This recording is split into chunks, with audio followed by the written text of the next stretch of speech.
Hello વિદ્યાર્થી મિત્રો, કેમ છો બધા ભાઈ?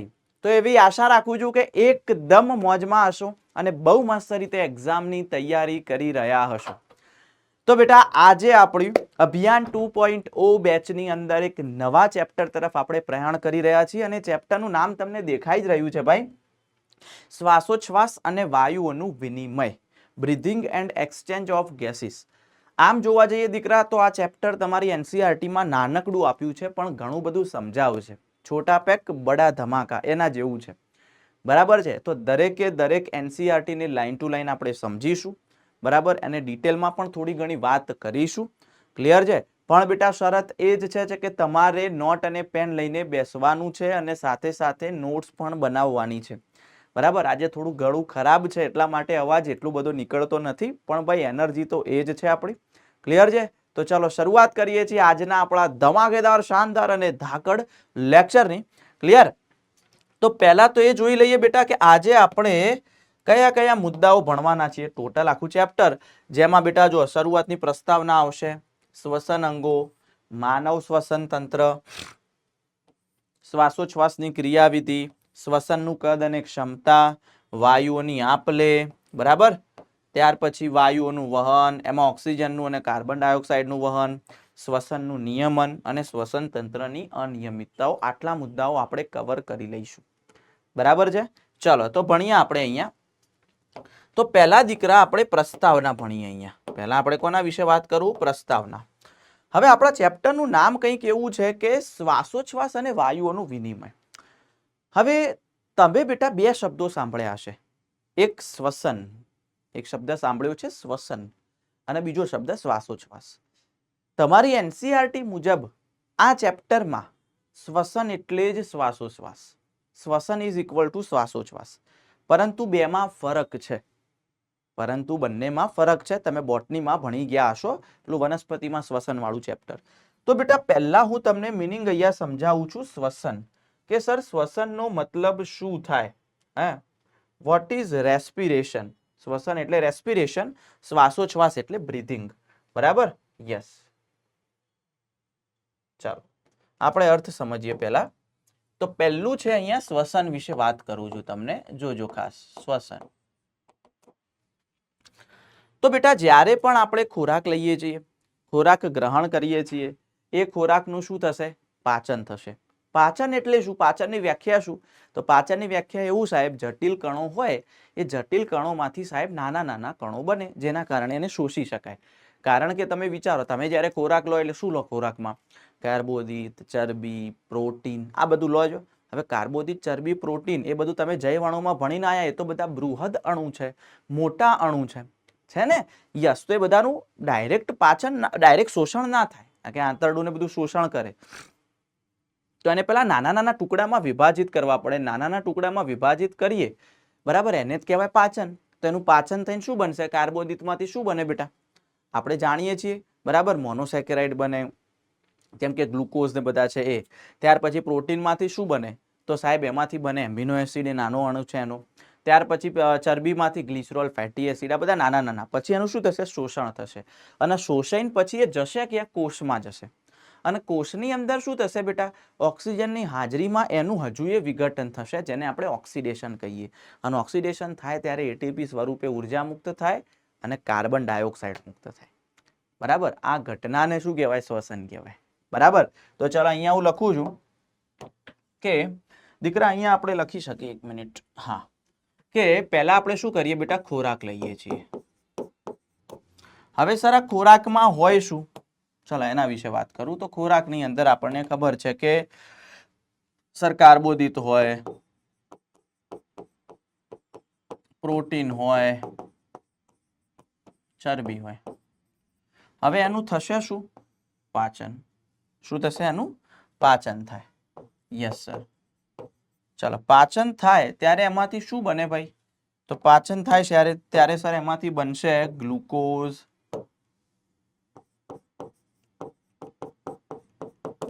ત્યાર પછી બનશે એમિનો એસિડ,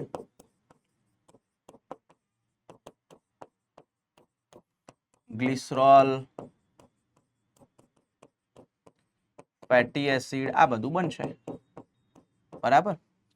અને એ બધું જશે ક્યાં? કોષમાં વહન પામે. ક્યાં જાય બેટા? કોષમાં.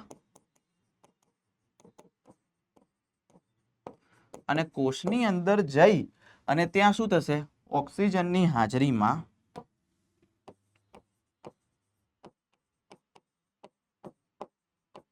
શું થાય? ઓક્સિડેશન થાય. અને ઓક્સિડેશન થાય ત્યારે એમાંથી શું ઉત્પન્ન થાય? એટીપી સ્વરૂપે ઉર્જા.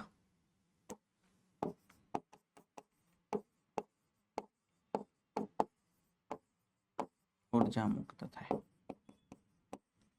આને તો કહેવાય શ્વસન. જેમ કે એક એક્ઝામ્પલ આપું તમને, જોજો ખાસ અહીંયા કે ગ્લુકોઝ છે કોષમાં આવ્યો C6H12O6 અને ઓક્સિજનની હાજરીની અંદર એનું શું થયું બેટા? ઓક્સિડેશન થયું. શું થયું? ઓક્સિડેશન અથવા વિઘટન. તો એમાંથી બનશે શું? ખાસ ધ્યાન આપજો.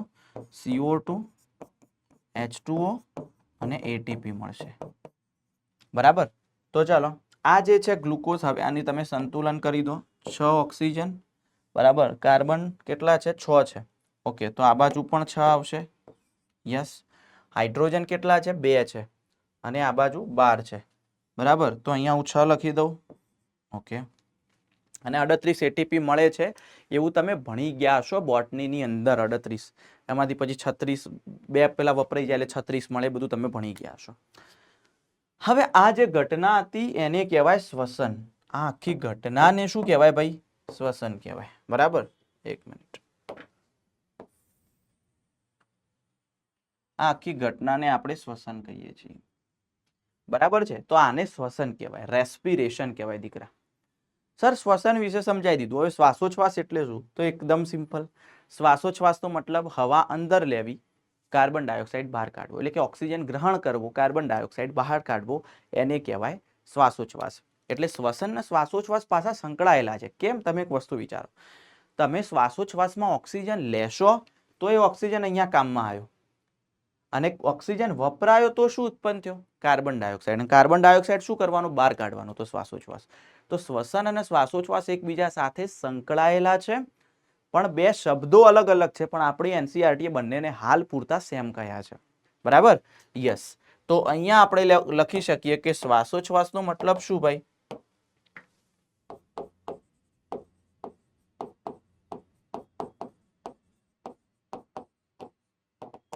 તો શ્વાસોચ્છ્વાસની જ્યારે તમે સંધિ છૂટી પાડો છો દીકરા, તો બે અર્થ મળે છે. એક છે શ્વાસ અને બીજો છે ઉચ્છ્વાસ. છે શ્વાસ અને બીજો છે ઉચ્છ્વાસ. બરાબર. ચાલો સર, શ્વાસનો અર્થ શું થાય? તો હવા અંદર લેવી. આને ઇન્હેલેશન અથવા ઇન્સ્પાયરેશન કહેવાય. હવા અંદર લેવી. અને આનો મતલબ હવા બહાર કાઢવી.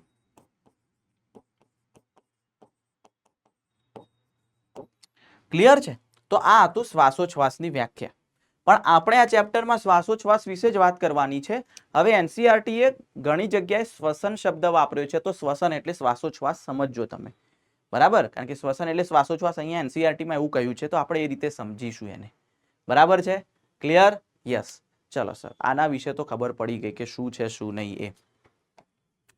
સર હવે આ શ્વસન અંગો વિશે વાત કરો. તો પ્રાણી સૃષ્ટિ મેં પહેલું ચેપ્ટર ભણાવ્યું હતું તમને, પ્રાણી સૃષ્ટિ વાળું. તો એ પ્રાણી સૃષ્ટિની અંદર મેં દરેક સમુદાયમાં શ્વસન અંગો ભણાવેલા છે.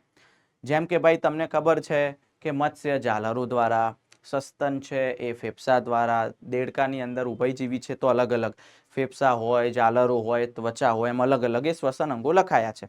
પણ એક બે મુદ્દા જે છે બેટા જે ધ્યાનમાં રાખવાના છે એ જ લખાવું છું. બાકી બધા જ શ્વસન અંગો તમારે પ્રાણી સૃષ્ટિમાંથી કરવાના. જેમ કે ચલો અમુક વાત કરી લઉં અહીંયા કે એક છે બેટા કે સછિદ્ર છે, કોષ્ઠાંત્રી છે અને પૃથુકૃમિમાં શ્વસન કોના દ્વારા થાય? તો અહીંયા તમારે યાદ રાખવાનું ભાઈ કે સર એમાં જે શ્વસન છે ને, એમાં જે શ્વસન છે કોના દ્વારા થશે? તો શરીર સપાટી દ્વારા, પ્રસરણ દ્વારા. બરાબર? શરીર સપાટી દ્વારા જ ઓક્સિજન ગ્રહણ કરે, શરીર સપાટી દ્વારા જ કાર્બન ડાયોક્સાઇડ બહાર કાઢશે. ત્યાર પછી અળસિયામાં ભીના ક્યુટિકલ વડે શ્વસન થાય. યાદ રાખજો, જે અળસિયું છે દીકરા, એ અળસિયામાં ભીના ક્યુટિકલ વડે. તો અળસિયામાં શું આવશે? ભીના ક્યુટિકલ વડે. અળસિયામાં શ્વસન, તેમાં શું આવશે? ભીના ક્યુટિકલ વડે.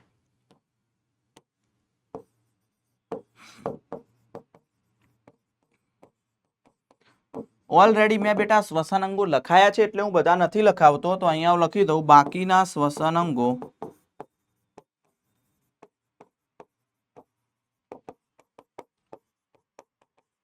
પ્રાણી સૃષ્ટિમાં લખાવેલા છે. ચલો તો હવે બેટા આપણે આગળ જોઈએ છીએ. હવે થોડુંક મેં અહીંયા લખાણ લખેલું છે જે તમને હું સમજાવવા માટે આગળ વધી રહ્યો છું. બેટા જો અહીંયા લખ્યું છે આપણને શ્વસનના તબક્કા. હવે શ્વસનના તબક્કા એટલે તમને ખ્યાલ છે બેટા કે જ્યારે આપણે શ્વાસોચ્છ્વાસ કરીએ છીએ દીકરા, બરાબર, ત્યારે આપણે પહેલા શું કરીએ છીએ? ઓક્સિજન ક્યાં લઈએ, ક્યાં જાય, કાર્બન ડાયોક્સાઇડ ક્યાં ઉત્પન્ન થાય, ક્યાં આવે, એ જોઈએ આપણે. તો જોજો, જ્યારે મનુષ્ય શ્વસન કરેલું ઓક્સિજન અંદર લે છે, કાર્બન ડાયોક્સાઇડ બહાર કાઢે, તો પહેલો તબક્કો શ્વાસોચ્છ્વાસનો હોય. પહેલો તબક્કો દીકરા કયો હશે? શ્વાસોચ્છ્વાસનો હશે.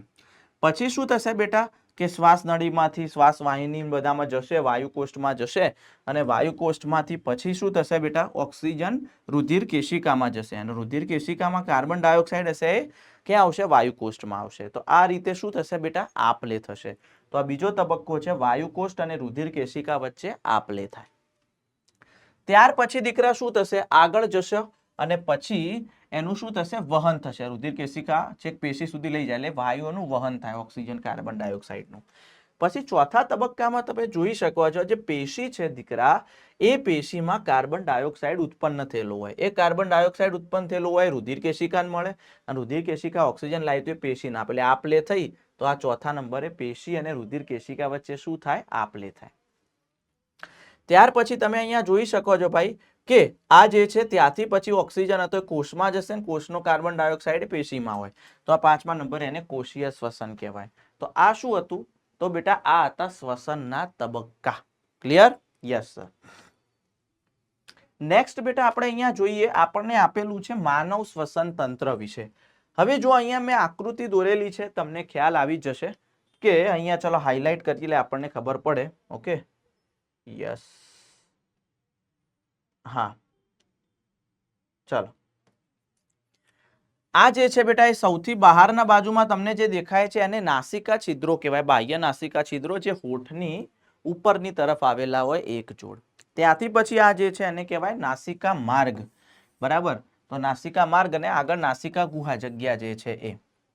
ઓકે, અને અંદરની બાજુએ પાછા બે છિદ્રો આવેલા હોય જેને અંતઃનાસિકા છિદ્રો કહેવાય. ઓકે, પણ એક જોડ જ હોય. નાસિકા માર્ગમાં શું હોય બેટા? સૂક્ષ્મ વાળ આવેલા હોય જે ધૂળના રજકણોને અંદર આવતા રોકે છે. પછી બેટા આપણે આગળ વધીએ ત્યારે શું, આ તો મુખ ગુહા છે જ્યાં આપણે ખોરાક ખાઈએ છીએ, અને મુખ ગુહા અને આગળની નાસિકા ગુહા ભેગી મળી અને શું બનાવે? કંઠનળી બનાવે. એટલે કે કંઠનળી હવા અને ખોરાકનો સામાન્ય માર્ગ છે. ત્યાર પછી આગળ શ્વાસનળી અને અન્નનળી આવશે, અને શ્વાસનળીના ઉપરના ભાગે બેટા એક તમને રચના જોવા મળે ઘાટી ઢાંકણની, જ્યાં સ્વર પેટી આવેલી હોય છે. ત્યાં તમે જોઈ શકો છો બેટા સ્વર પેટી, તેને સ્વર યંત્ર પણ કહેવાય. હવે જે શ્વાસ નળી છે એ શ્વાસ નળીનો જે શરૂઆતનો ભાગ છે, આ ગોળ ભાગ, એને શ્વાસ દ્વાર કહેવાય, ગ્લોટિસ કહેવાય.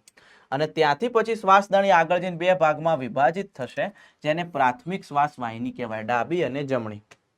પરંતુ મેં તમને કીધું કે બેટા શ્વાસ દ્વારના ઉપર શું આવેલું? કાસ્તિમય પડદો, જેને ઘાટી ઢાંકણ કહેવાય. એ ઘાટી ઢાંકણનું કાર્ય શું છે બેટા? તો જ્યારે આપણે ખોરાક ખાઈ રહ્યા હોઈએ ત્યારે ત્યાં બેટા જે ઘાટી ઢાંકણ છે તે ઢાંકણ ઢંકાઈ જશે, જેના કારણે ખોરાક શ્વાસ નળીમાં ના આવે. બરાબર? યસ.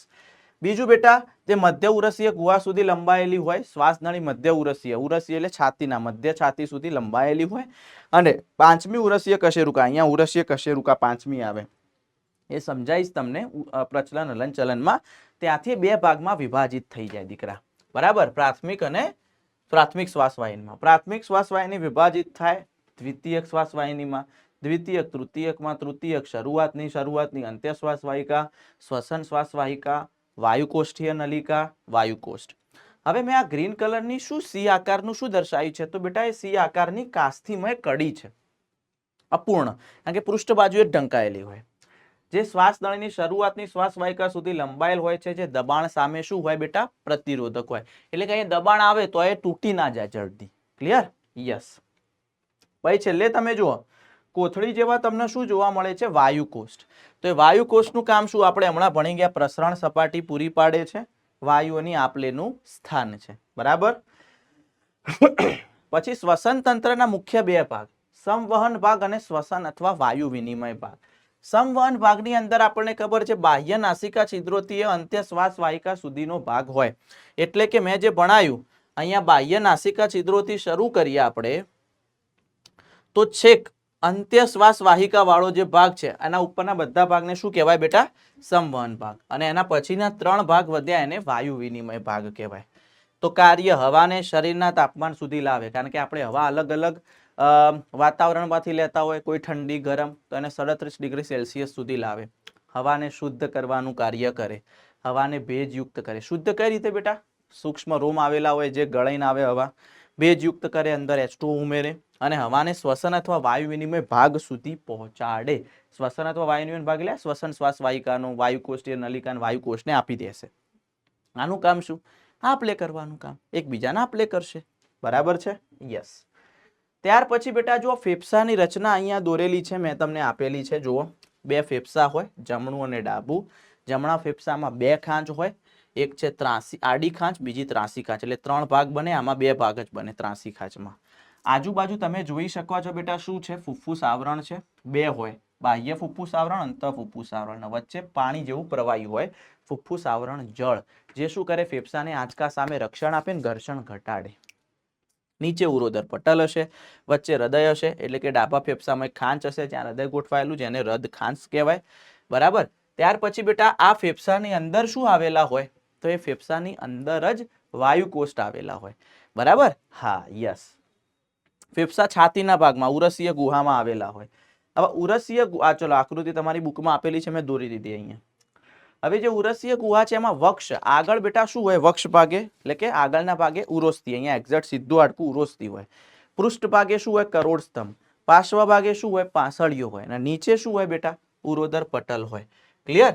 અને આ 3 ભેગા મળી શું બનાવે? પાંસળી પિંજર બનાવે છે. ચાલો, એ વસ્તુ ક્લિયર થઈ ગઈ દીકરા. હવે આપણે કોના વિશે ચર્ચા કરવાની છે? તો અહીંયા વાત કરીશું આપણે શ્વાસોચ્છ્વાસની ક્રિયાવિધિ. એક જ મિનિટ.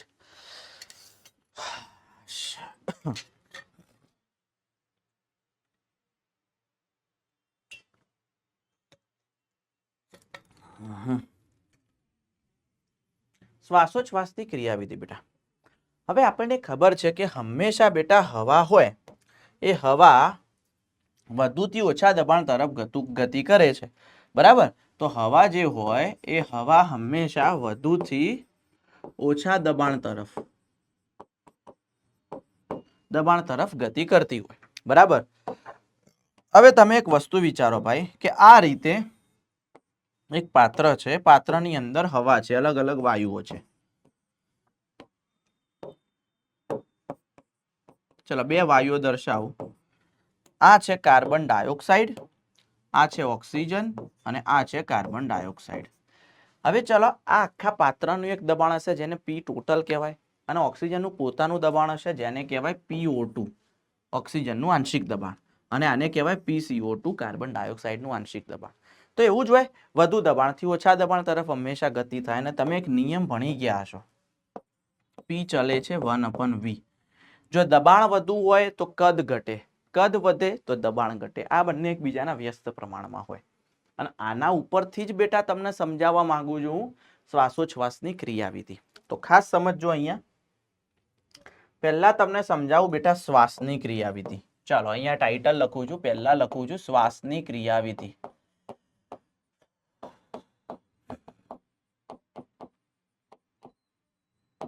બરાબર. તો શ્વાસની ક્રિયાવિધિની અંદર બેટા તમને કહું ખાસ કે પહેલા તો શું થાય બેટા? વાતાવરણનું દબાણ વધુ હોય અને ફેફસાનું દબાણ ઓછું હોય તો જ અંદરથી બહાર આવશે, સોરી બહારથી અંદર આવશે તો જ શ્વાસ લીધો કહેવાય. જ્યારે વાતાવરણ વધારે એટલે વધુથી ઓછા તરફ જાય તો શ્વાસ લીધો થાય. તો વાતાવરણીય દબાણ એ ફેફસાના દબાણ કરતાં વધુ હોય, જેને આંતરફુફ્ફુસીય દબાણ કહેવાય. ફેફસાના દબાણને આંતરફુફ્ફુસીય દબાણ પણ કહેવાય હો. હા, તો લખી શકાય વાતાવરણીય દબાણ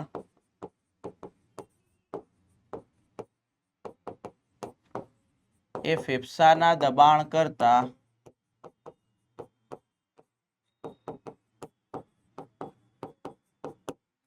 વધુ હોય, જેને કારણે શું થાય, હવા અંદરથી બહાર આવશે એટલે શું થશે બેટા?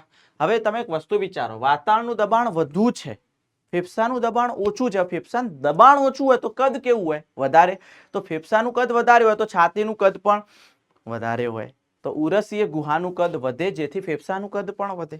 બરાબર? હા સર. ઉરસીય ગુહાનું કદ વધે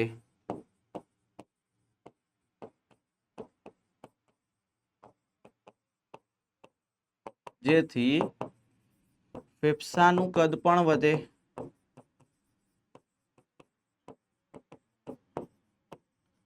તે શું થાય? ફેફસાનું કદ પણ વધે. હવે બેટા તમે જુઓ, હવે અહીંયા બે ક્રિયાઓ થશે. બરાબર? અહીંયા શું થશે બેટા? બે ક્રિયાઓ થશે. ખાસ ધ્યાન આપજો. બરાબર? જોજો અહીંયા સમજજો. કઈ બે ક્રિયાઓ સર? તો એ સમજાવું તમને. બંને સ્નાયુ સંકળાય ઉરોદર પટલ. એના પહેલા ચાલો અહીંયા લખી દઉં કે કયા કયા સ્નાયુઓ સંકળાય. તો શ્વાસોચ્છ્વાસની ક્રિયાવિધિમાં શ્વાસ અને ઉચ્છ્વાસ કરીમાં બે પ્રકારના સ્નાયુ સંકળાય.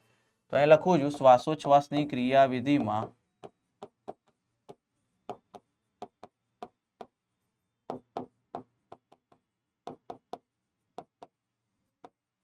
સંકળાયેલા સ્નાયુઓ. તો બે પ્રકારના હોય દીકરા. સર કયા બે પ્રકારના? તો ચલો અહીંયા લખીએ આપણે. એક તો ઉરોદર પટલના સ્નાયુઓ જે નીચે આવેલું હોય મેં સમજાવ્યું હતું એ.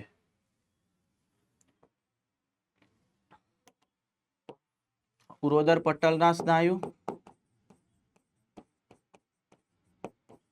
અને બીજું આંતરપાંસળી સ્નાયુ. બીજા કયા બેટા? આંતરપાંસળી સ્નાયુ.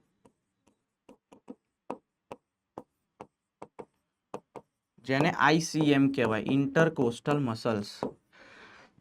આંતરપાંસળી સ્નાયુ બેટા બે પ્રકારના હોય.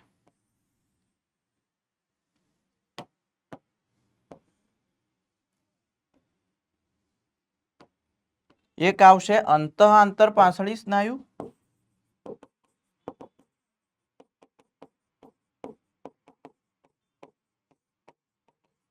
જેને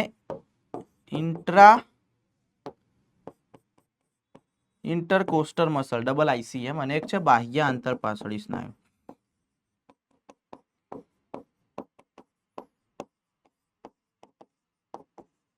જેને શું કહેવાય? Extra intercostal muscle ICM, EICM. બરાબર? સર આકૃતિ દોરીને સમજાવો ને કે કઈ રીતે હશે આ સ્નાયુ. તો ચલો, આ જે છે બેટા એ ઉરોસ્થિ છે. આ જે છે એ ઉરોસ્થિ છે. બરાબર? અહીંયા લખું જુઓ. આ ઉરોસ્થિ છે અને અહીંયા હું દર્શાવું છું કરોડ સ્તંભ. પાછળના ભાગે કરોડ સ્તંભ.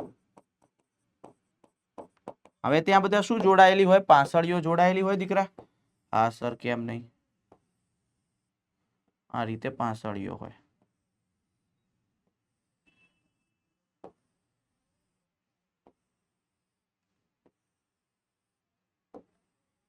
આ રીતે પાંસળીઓ હોય.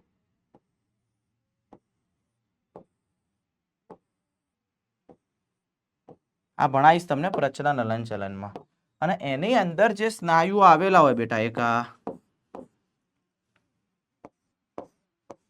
તો આ બહારના ભાગે હશે તો એને કહેવાય બાહ્ય આંતરપાંસળી સ્નાયુ. તો EICM છે. અને જો અંદર હોય, અંદરના ભાગે હોય બેટા, અંદરના ભાગે હોય આ રીતે અંદર વળેલા હોય તો એને ICM કહેવાય. ડબલ ICM, આંતરપાંસળી સ્નાયુ, એટલે પાંસળીઓની વચ્ચે આવેલા. ક્લિયર? ડન? યસ. તો આ બે પ્રકારના સ્નાયુ અહીંયા સંકળાય, એક ઉરોદર પટલના શ્વાસની ક્રિયાવિધિમાં ઉરોદર પટલ અને અંત આંતરપાસળી, બાહ્ય નથી સંકળાતા, સોરી બાહ્ય આંતરપાસળી સ્નાયુ સંકળાય, અંત નથી સંકળાતા. બરાબર. તો અહીંયા હું લખું છું ઉરોદર પટલ સ્નાયુ અને બાહ્ય આંતરપાસળી સ્નાયુ.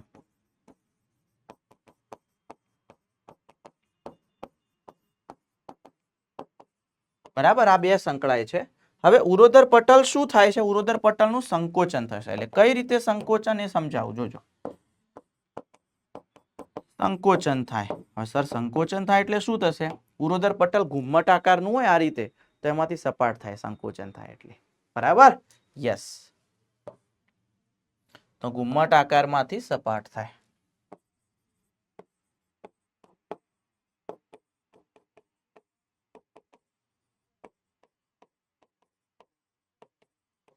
જેમ કે બેટા અહીંયા લખી શકીએ, આ ઘુમ્મટ આકારનું હતું, એમાંથી સીધું સપાટ થઈ જાય. હવે ચાલો, ઉરોદર પટલ આ રીતે હતું, જોજો. હવે એક સપાટ થયું, તો એનો મતલબ ફેફસા એની સાથે ખેંચાશે, કારણ કે આ જગ્યાએ શું જોડાયેલા? ફેફસા. તો ઉરોદર પટલ નીચે ગયું, ફેફસા નીચે ગયા, એટલે ફેફસાની આ કદ વધ્યું. આ કદને શું કહેવાય? અગ્ર પશ્વ કદ વધે. તો ફેફસાનું અગ્ર પશ્વ કદ વધે, અને કદ વધે તો દબાણ ઘટે. બરાબર. હવે ફેફસાનું કદ વધે એટલે કે ઉરસીય ગુહાનું કદ વધ્યું તો ફેફસાનું કદ વધ્યું ને? Yes sir. તો અહીંયા લખી શકાય ઉરસીય ગુહાનું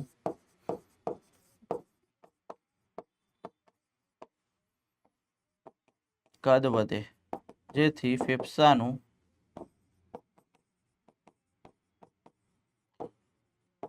અગ્ર પશ્વ કદ વધે, અને એના કારણે શું થાય? કદ વધે તો ફેફસાનું દબાણ ઘટે.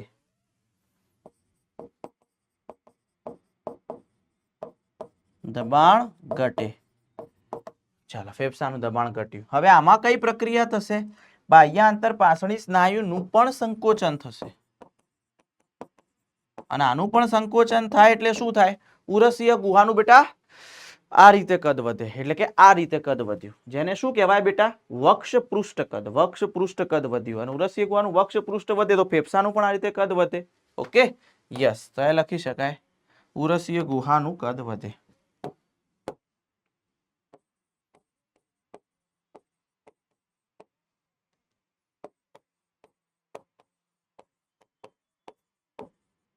તેથી ફેફસાનું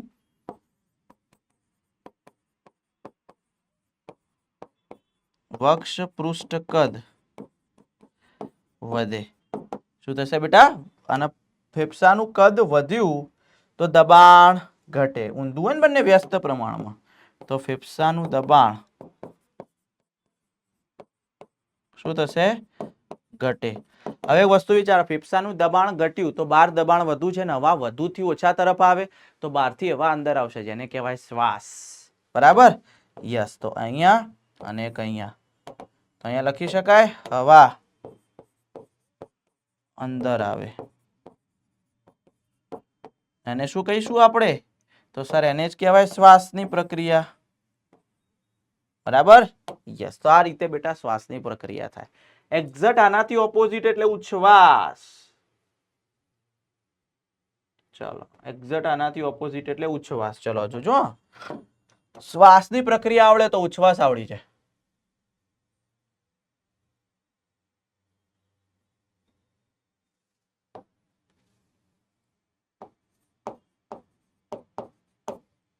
ઉચ્છ્વાસની પ્રક્રિયા તો આમાં કરતા ઓછું હોય. બરાબર, યસ સર.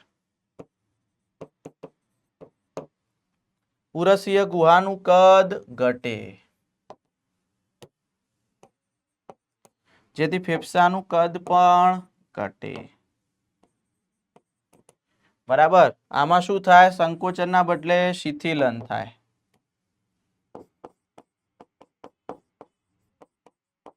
આમાં પણ શું થાય? શિથિલન થાય.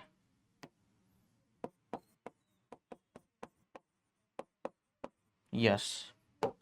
ચાલો, ઘુમ્મટ આકારમાંથી સપાટ નહીં, સપાટમાંથી ઘુમ્મટ આકાર. હવે આમાં ઊંધું થાય.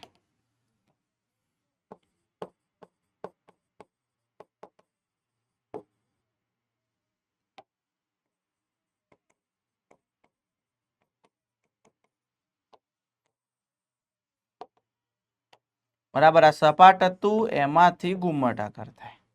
ક્લિયર?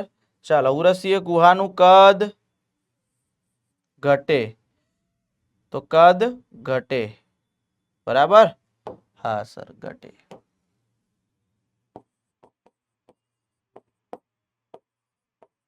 જેથી દબાણ ઘટે, હવા બહાર આવે.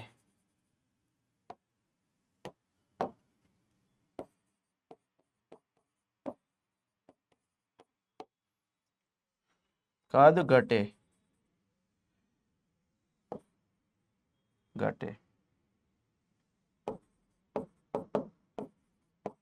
ઘટે. ફેફસાનું દબાણ વધે. બરાબર, ક્લિયર થઈ ગયું? યસ. તો આ હતું ઉચ્છ્વાસની ક્રિયા. તો હતું ને બેટા એકદમ સિમ્પલ, એકદમ સિમ્પલ હતું ભાઈ. આવડે? કઈ જ નતું સાહેબ, આવડે એવું છે, આમાં શું મોટી વાત છે.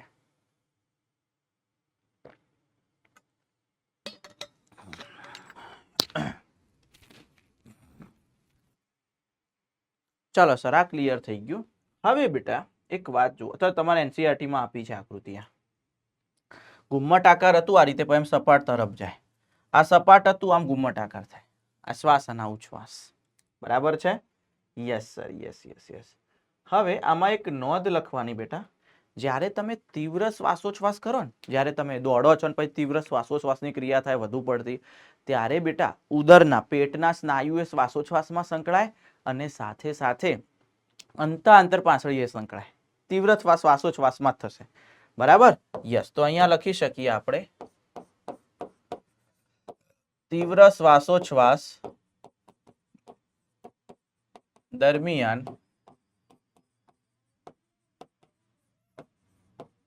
ઉદર અને આંતર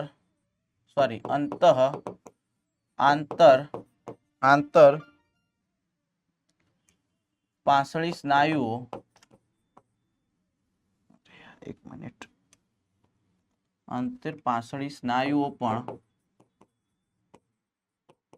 સંકળાય છે. બરાબર છે? તો એ પણ સંકળાશે એની અંદર, એટલે આ નોંધ સ્વરૂપે યાદ રાખવાનું છે. ઓકે, બીજી વસ્તુ તમારે યાદ શું રાખવાની બેટા, કે એક પુખ્ત મનુષ્ય, સ્વસ્થ વ્યક્તિ 1 મિનિટમાં 12 થી 16 વખત શ્વાસોચ્છ્વાસ કરે. બરાબર? હા, તો લખી શકાય, એક સ્વસ્થ વ્યક્તિ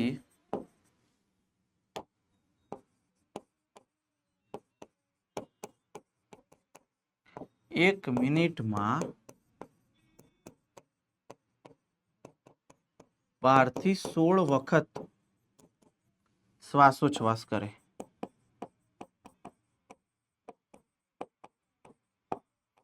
થી 16 વખતે શ્વાસોચ્છ્વાસ કરે. અને બેટા શ્વાસોચ્છ્વાસનું કદ માપવું હોય, શ્વાસોચ્છ્વાસની ક્રિયાવિધિમાં જે કદની ક્ષમતા, એને સ્પાઇરોમીટરની મદદથી માપી શકાય. કેટલો શ્વાસ લીધો, કેટલો ઉચ્છ્વાસ બહાર કાઢ્યો, એ તો લખી શકાય, શ્વાસોચ્છ્વાસની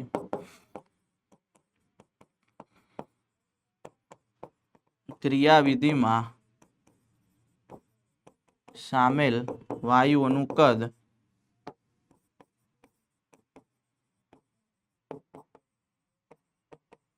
સ્પાઇરોમીટરની મદદથી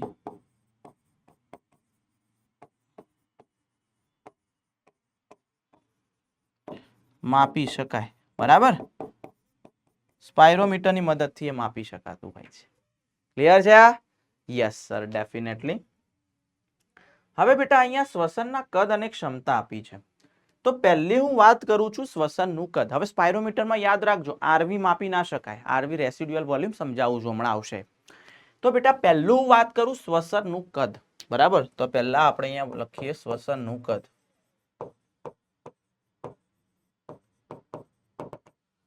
તો ટોટલ 4 કદ છે. યાદ રાખજો, શ્વસનનું કદ આવડશે તો એના ઉપરથી શ્વસનની ક્ષમતાઓ આવડી જશે.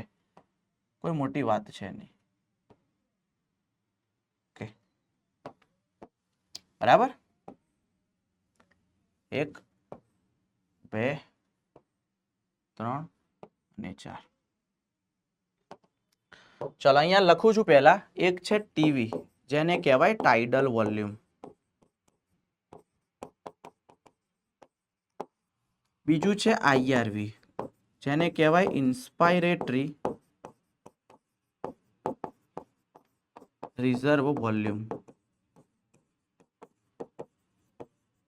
એક છે બેટા ઈઆરવી, જેને કહેવાય એક્સપાયરેટરી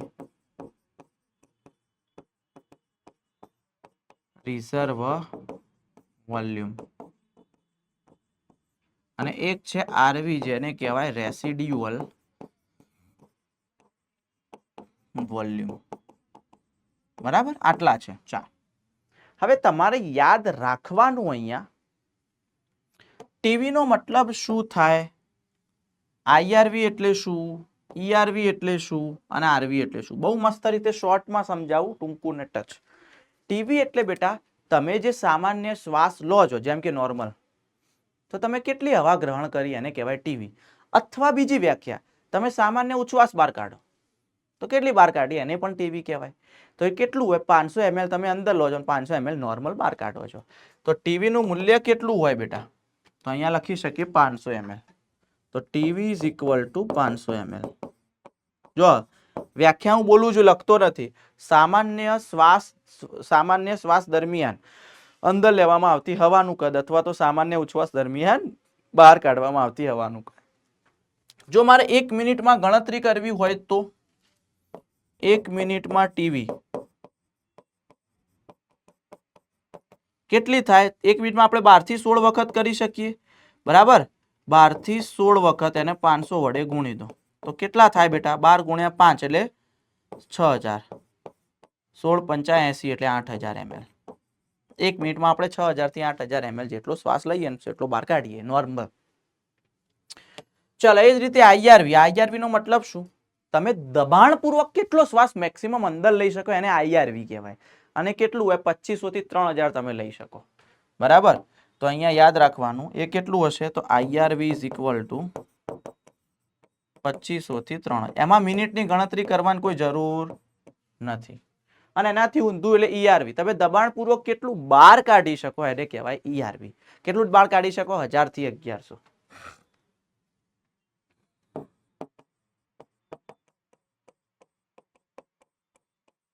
ml. બરાબર, ઈઆરવી નું મૂલ્ય.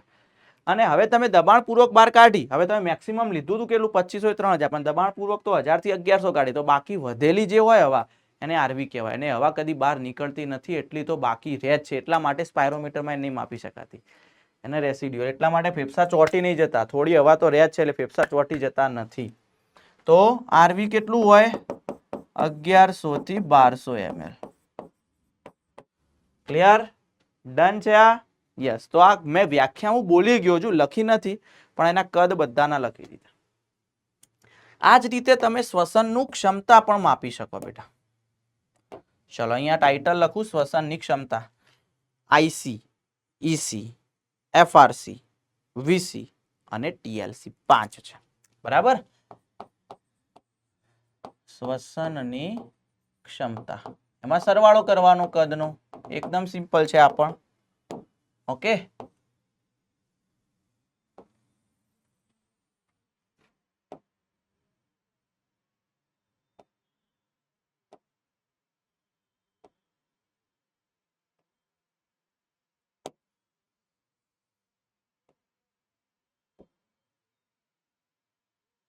ચાલો જોઈએ આપણે.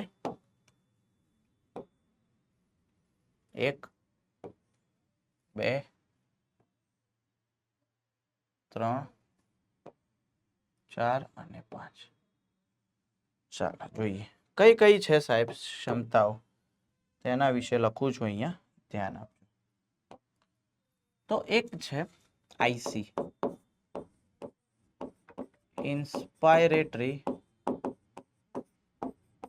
કેપેસિટી. બીજી છે ઈસી, એક્સપાયરેટરી કેપેસિટી. ત્રીજી છે એફઆરસી, ફંક્શનલ રેસિડ્યુઅલ કેપેસિટી. ત્રીજી છે વીસી, વાઇટલ કેપેસિટી. અને છેલ્લી છે ટોટલ લંગ કેપેસિટી TLC.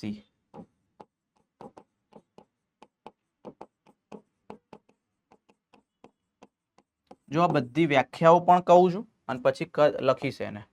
પહેલા અહીંયા યાદ રાખો, સરવાળો લખી દો પહેલા. કોનો કદ આવડતા હશે તો ક્ષમતા આવડશે, બરાબર છે. તો પહેલા અહીંયા હું કદ લખી દઉં. IC એટલે શું? ટીવી વત્તા IRV. EC એટલે શું? ટીવી વત્તા ERV. FRC એટલે શું? ERV વત્તા RV. VC એટલે 3, પહેલા 3 અને આમાં પહેલા 4, પહેલા 4, બરાબર? યસ. ચાલો હવે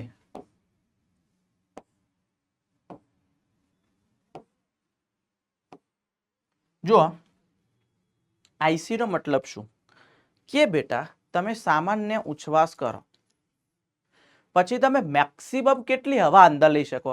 એક તો તમે નોર્મલ ટીવી જેટલી તો લઈ શકો અને બીજું દબાણપૂર્વક IRV જેટલી. તો ટીવી વત્તા IRV જેટલી અંદર લઈ શકો એને કહેવાય IC, બરાબર? તો ચાલો અહીંયા હું સરવાળો કરું છું એટલે તમને ખ્યાલ આવે. તો ટીવી એટલે 500 અને IRV એટલે 2500 થી 3000. કેટલું થાય? તો 2500 એટલે 3000 થી 3500 થઈ ગયું. અને AC નું ઊંધું કે સામાન્ય શ્વાસ પછી તમે મેક્સિમમ કેટલી બાર કાઢી શકો? એક તો ટીવી જેટલી 500 બાર કાઢી શકો અને દબાણપૂર્વક ERV જેટલી બાર કાઢી શકો. તો આ બેનો સરવાળો. તો આમાં 500 પ્લસ 1000 થી 1100 તો કેટલા થઈ બેટા? 1500 થી 1600 ml. FRC નો મતલબ શું થાય બેટા? કે તમે સામાન્ય શ્વાસ બહાર કાઢો. ફેફસામાં કેટલી વધી હોય? એક તો હજુ દબાણપૂર્વક નહીં કાઢ્યો એટલે ERV તો વધ્યો હોય અને RV જેટલો પણ વધ્યો હશે. કેમ? RV તો એટલા ને એટલી જ રહે ફેફસામાં. તો ERV કેટલી હતી? 1000 થી 1100 પ્લસ RV કેટલી? 1100 થી 1200. તો ચલો 1000 1100 એટલે 2100 પ્લસ આ મેક્સિમમ જ કરીએ આપણે 1100 અને 1200 2300 ml. વાઇટલ કેપેસિટી એટલે શું કહેવા માંગે છે બેટા? કે તમે સામાન્ય ઉચ્છ્વાસ કરો અને પછી તમે કેટલી હવા અંદર લઈ શકો છો? અંદર હશે તો ટીવી જેટલી લઈ શકો, IRV જેટલી અને ERV જેટલી તો હશે જ. તો આ 3 વસ્તુ આવે એની અંદર. તો 500 પ્લસ 2500 થી 3000 પ્લસ 1000 થી 1100.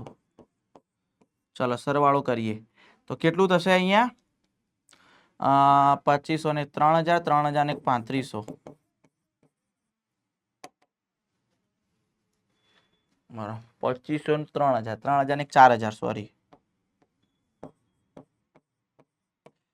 અને 3000 ને 3500, 3500 ને 4600. ઓકે. ટોટલ લંગ કેપેસિટી દબાણપૂર્વકનો તમે શ્વાસ લો પછી ફેફસામાં કેટલી વધી એટલે ટીવી જેટલી આવી જ જાય અંદર. દબાણપૂર્વક IRV લીધી હોય, ERV બહાર ની કાઢી એટલે હોય ને RV તો રહેવાની જ છે. તો અહીંયા શું થશે? 500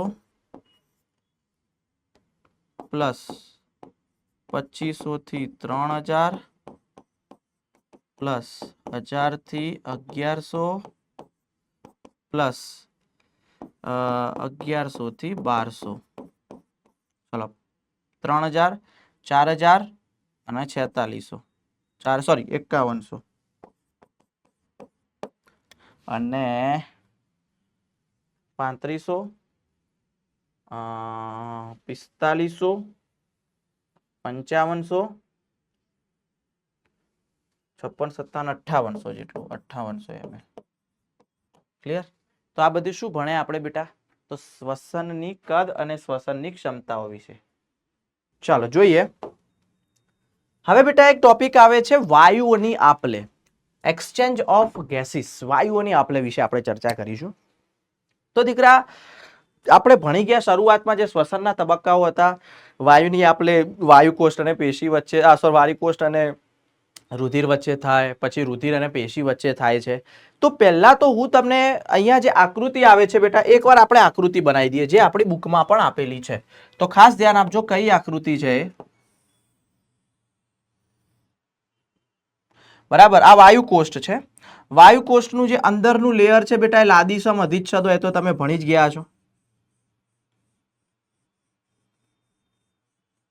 ઓકે, ત્યાર પછી આ જે છે રુધિર વાહિની છે.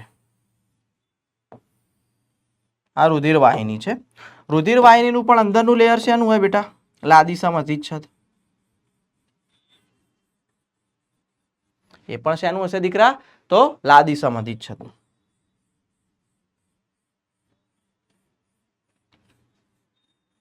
ઓકે, અને આ વચ્ચેનો જે ભાગ છે, એ વચ્ચેનો ભાગ એને કહેવાય આધારક દ્રવ્ય, મેટ્રિક્સ. આ રીતે હોય, અને આપણને એ તો ખબર જ છે કે ભાઈ ઓક્સિજન હોય તો ઓક્સિજન જે O2 છે એ O2 અહીંયાથી અહીંયા આવશે. બરાબર, ત્યાર પછી જે કાર્બન ડાયોક્સાઇડ છે CO2, એ CO2 વાયુકોષ્ઠમાં આવે. આ રીતે આપણે થતી હોય એવું આપણે જાણીએ છીએ. હવે જોજો અહીંયા ખાસ કે પહેલા તો નામ નિર્દેશન. આ શું છે બેટા? વાયુકોષ્ઠ. આ શું છે બેટા? સરળ લાદીસમ અધિચ્છદ.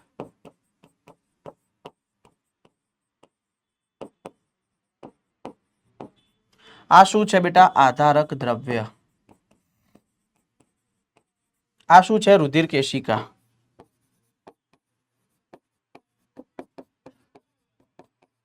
અને આ શું છે બેટા? આ પણ સરળ લાદીસમ અધિચ્છદ. બરાબર, હવે આ રીતે આપલે થાય. પરંતુ આ વાયુઓની જે આપલે થતી હોય છે બેટા, એ વાયુઓની આપલેની અંદર કેટલાક પરિબળો અસર કરતા હોય છે. તો વાયુઓની આપલે પર અસર કરતા પરિબળો આપણે ભણીએ. ચાલો અહીંયા હું ટાઇટલ લખું છું, વાયુઓની આપલે પર અસર કરતા પરિબળો. ચાલો પહેલું કયું પરિબળ છે એ લખો. તો પહેલા નંબરે આવશે પ્રસરણ પટલની જાડાઈ. હવે તમારા મગજમાં પ્રશ્ન થશે, સાહેબ પ્રસરણ પટલ એટલે શું? સમજાવું છું અહીંયા. તો ચાલો પહેલા નંબરે આવશે પ્રસરણ પટલની જાડાઈ. પ્રસરણ પટલ કોને કહેવાય? તો મેં જે હમણાં આકૃતિ દોરી છે દીકરા, એ આ ત્રણે ત્રણને કહેવાય પ્રસરણ પટલ.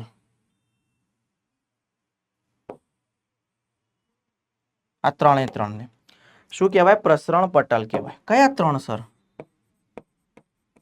સમજાવું.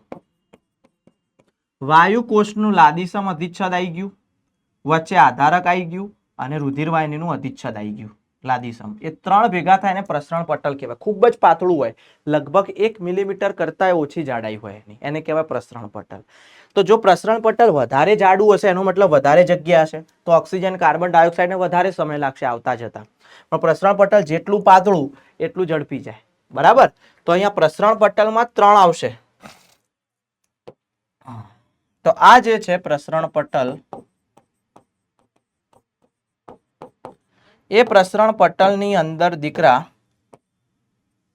3 ભેગા મળી અને પ્રસરણ પટલ બનાવે.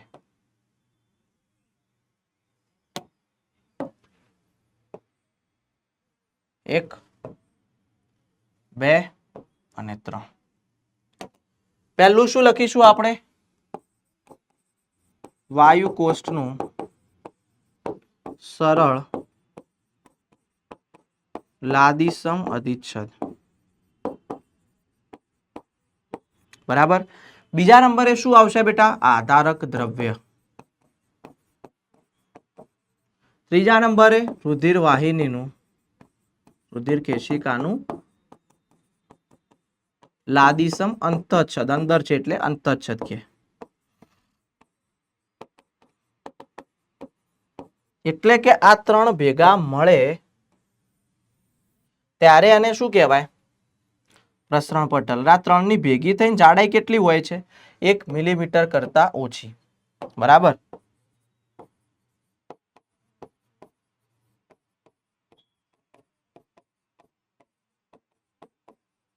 ઓછી જાડાઈ અને આટલી પાતળું છે એટલા માટે પ્રસરણ સરળતાથી થાય, બરાબર, જેથી પ્રસરણ સરળતાથી થાય.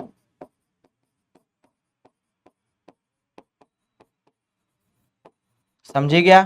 તો આના કારણે બેટા પ્રસરણ સરળતાથી થાય. તો એક આ અસર કરે, પ્રસરણ પટલ જેટલું જાડું એટલું વાયુઓનું વિનિમય લેટ થાય. ક્લિયર?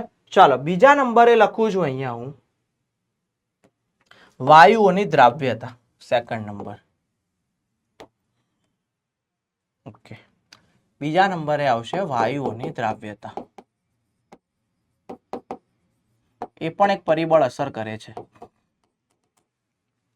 જે વાયુ ઝડપથી ઓગળી જાય રુધિરમાં એનું વહન જલ્દી થાય, એનું આપણે જલ્દી થાય.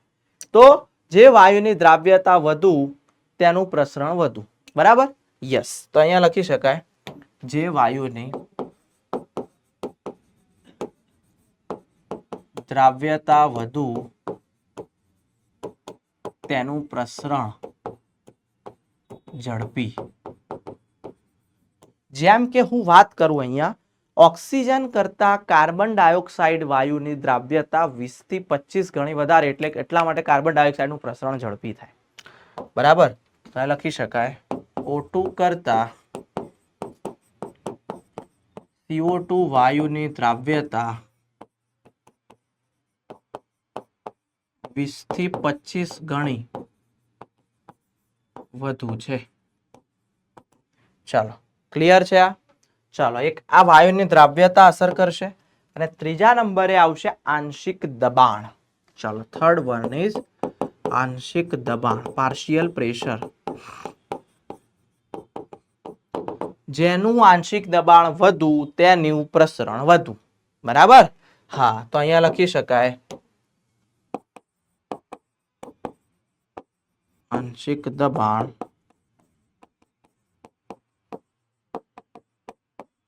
વધુ તેનું પ્રસરણ ઝડપી. ઓક્સિજનના આંશિક દબાણને PO2 તરીકે દર્શાવાય, મેં આગળ જ વાત કરી લીધી. કાર્બન ડાયોક્સાઇડના PCO2. ક્લિયર? યસ. તો અહીંયા લખી શકાય ઓક્સિજનનું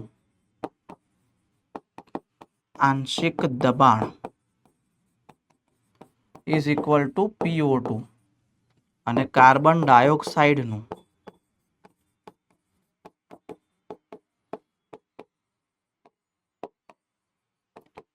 આંશિક દબાણ ઇઝ ઇક્વલ ટુ PCO2. એને શું કહેવાય બેટા? PCO2. હવે હું તમને દબાણ વિશે થોડી ઘણી ચર્ચા કરું છું બેટા અહીં, બરાબર? અહીંયા શું કરું છું બેટા? દબાણ વિશે થોડી ઘણી ચર્ચા કરું છું, તો ધ્યાન આપજો ખાસ.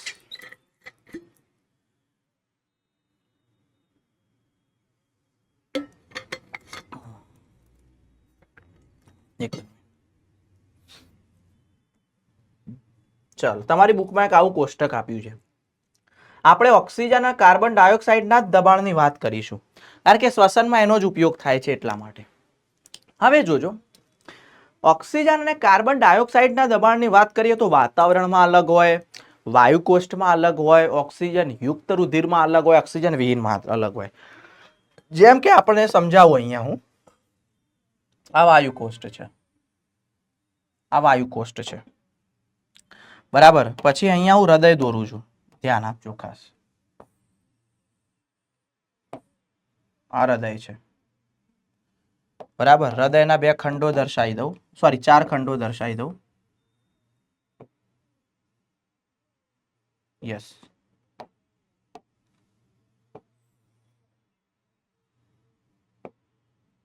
યસ. ચાલો, એમાં હું લખી દઉં છું, અહીંયા ધ્યાન આપજો. આ છે બેટા રાઈટ એટ્રિયમ, જમણું કર્ણક, રાઈટ વેન્ટ્રિકલ જમણું ક્ષેપક, લેફ્ટ એટ્રિયમ ડાબું કર્ણક, લેફ્ટ વેન્ટ્રિકલ ડાબું ક્ષેપક. હવે આપણને ખબર છે સાહેબ કે રુધિર વાહિનીઓ હોય, બરાબર? અલગ અલગ રુધિર વાહિની હોય. જેમ કે હું વાત કરું બેટા કે આ વાયુ કોષ્ઠ છે, બરાબર? તો વાયુ કોષ્ઠથી ભાઈ પહેલું આવશે રુધિર, અહીંયા અહીંયા રુધિર આવશે, બરાબર? યસ. જે ઓક્સિજન યુક્ત હશે ત્યાંથી પછી રુધિર ક્યાં જશે? આ જગ્યાએ આવશે. ત્યાંથી પછી શરીરના વિવિધ અંગો, અહીંયા શરીરના વિવિધ અંગો બતાવી દઉં એટલે કે પેશીઓ બતાવી દઉં. બરાબર, શરીરના વિવિધ અંગો ક્લિયર. ત્યાંથી પછી શરીરના વિવિધ અંગોમાંથી રુધિર જે છે એ ક્યાં જાય? તો રાઈટ એટ્રિયમમાં જાય. એક કાચી આકૃતિ દોરી છે મેં અહીંયા. બરાબર, ત્યાંથી પછી રાઈટ વેન્ટ્રિકલમાં આવે અને ત્યાંથી જશે આ રીતે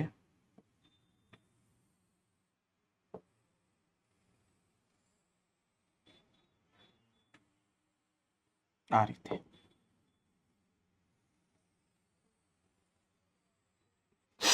બરાબર, હવે જોજો હું જે સમજાવવા જઈ રહ્યો છું, વાતાવરણમાંથી ઓક્સિજન આવે વાયુકોષ્ઠમાં.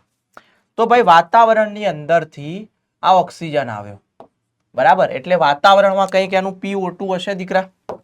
વાતાવરણમાં શું હશે? એનું PO2. વાતાવરણમાં ઓક્સિજનનું આંશિક દબાણ કેટલું હોય સાહેબ? તો PO2 યાદ રાખવાનું તમારે 159 મિલીમીટર Hg હોય વાતાવરણમાં. તો સાહેબ આ જ વસ્તુ કાર્બન ડાયોક્સાઇડ માટે પણ લાગુ પડે? ડેફિનેટલી, કેમ નહીં? તો કાર્બન ડાયોક્સાઇડ પણ હોય. બરાબર, જો કે કાર્બન ડાયોક્સાઇડ તો બહાર આવતો હશે, કાર્બન ડાયોક્સાઇડ તો બહાર આવતો હોય. તો CO2 માટે હું વાત કરું તો PCO2 વાતાવરણમાં કેટલું હોય? 0.3. આ બધા આંકડા બધા યાદ રાખજો. 0.3 મિલીમીટર Hg હોય. ચાલો, હવે અહીંયા ઓક્સિજન હતો. બરાબર, યસ, અને અહીંયા CO2 હતો. એક જ મિનિટ. તો સર અહીંયા PO2 કેટલું હશે? PO2 હશે દીકરા વાયુકોષ્ઠની અંદર 104 મિલીમીટર Hg. અને PCO2 કેટલું હોય સાહેબ? તો PCO2 તમારે યાદ રાખવાનું 40 મિલીમીટર Hg હોય. બરાબર, હવે તમને ખ્યાલ છે બેટા કે આ PO2 હતો અને PCO2 હતો, તો આ રીતે એની આપલે થાય. બરાબર, આ રીતે આપલે થાય. અહીંયાથી PCO2 અહીંયા આવે, અહીંયાથી ઓક્સિજન અંદર આવે. તો આ ઓક્સિજન યુક્ત રુધિર છે. આ જે રુધિર જઈ રહ્યું છે એ કેવું છે? ઓક્સિજન યુક્ત. અને આ જે છે એને શું કહેવાય બેટા? ફુફ્ફુસીય શિરા છે. આ જે છે એને શું કહીશું આપણે? ફુફ્ફુસીય શિરા. અને ફુફ્ફુસીય શિરામાં બેટા O2 યુક્ત રુધિર હોય. યાદ રાખજો ભાઈ, આ O2 યુક્ત રુધિર છે. અને O2 યુક્ત રુધિરની અંદર PO2 કેટલું હોય? તો બેટા હોય 95 મિલીમીટર Hg. કેટલું હોય? 95 મિલીમીટર Hg. તો અહીંયા હું લખું છું PO2 બરાબર 95. અને કાર્બન ડાયોક્સાઇડ કેટલું હોય? 40 હોય. કાર્બન ડાયોક્સાઇડ કેટલું હોય? 40 હોય. બરાબર, યસ. ચાલો, ત્યાર પછી આગળ વધીએ ભાઈ. તો આ જગ્યાએ પણ આ હજુ ભાગ શું છે ભાઈ? હજુ એ ઓક્સિજન યુક્ત છે. તો આને કહેવાય દૈહિક ધમની કહેવાય. તમે આ રીતે પણ દર્શાવી શકો, એને દર્શાવવું હોય તો.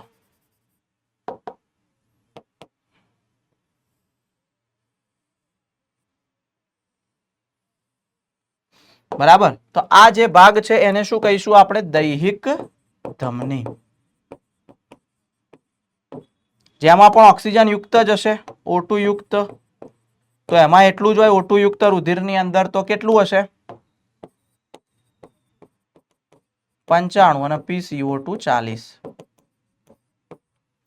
બરાબર, ચાલો, ત્યાર પછી બેટા અહીંયા આવ્યો કાર્બન ડાયોક્સાઇડ ઉત્પન્ન થયેલો હશે, CO2 એ અંદર આવશે. અને ઓક્સિજન જે હતો O2 એ આમાં આવી ગયો. બરાબર, તો એનો મતલબ હવે કાર્બન ડાયોક્સાઇડ એડ થયો.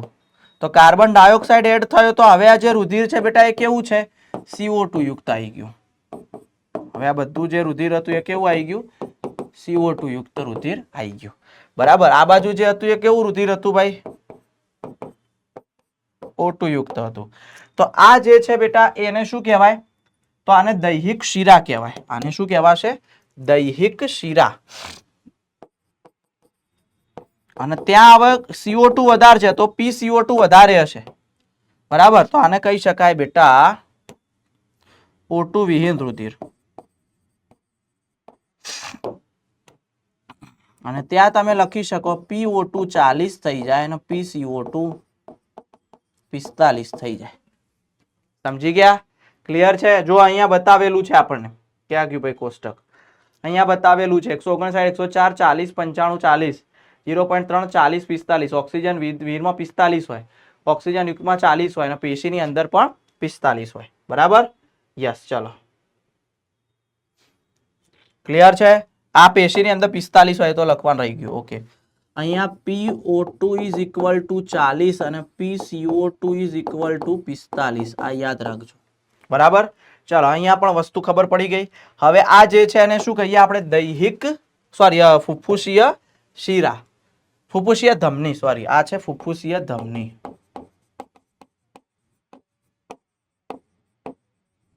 અને એમાં પણ કેવું હતું? O2 વિહીન જ હોય, તો એમાં પણ એ જ રીતે હશે, PO2 40 અને PCO2 45. ચાલો, એ રીતે આ પાછું આવી જશે, આ રીતે વહન પામશે. બરાબર છે? યસ, ફેફસામાં જઈને. તો આ એક આખું જે તમારું કોષ્ટક અહીંયા બતાવેલું છે, મેં તમને દોરીને બતાવ્યું. જેમ કે તમારી બુકમાં અહીંયા આપેલું છે, ઓલરેડી બુકમાં પણ આપેલું છે. મેં તમને બહુ મસ્ત રીતે અહીંયા સમજાવી દીધું. ચાલો બેટા, અહીંયા સુધી ખબર પડી જાય ભાઈ. ચાલો, તો પાણી પી અને શરૂઆત કરીએ આગળ વાયુઓના વહનની. હવે ક્લિયર?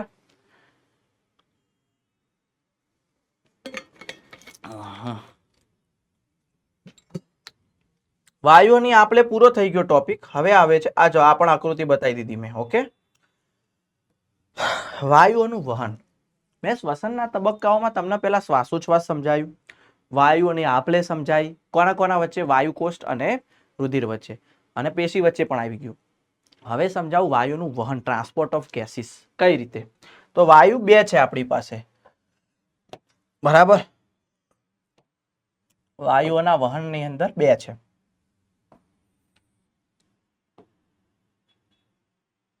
બરાબર? એક છે O2 નું વહન અને બીજું છે CO2 નું વહન. ચાલો, બહુ મસ્ત રીતે સમજીએ આપણે, આકૃતિ દોરીને જ સમજીશું. એક છે O2 નું વહન, ઓક્સિજન નું વહન, અને બીજું શું છે બેટા? CO2 નું વહન. ધ્યાન આપજો. તો પહેલા હું અહીંયા વાત કરું છું બેટા ઓક્સિજનના વહનની.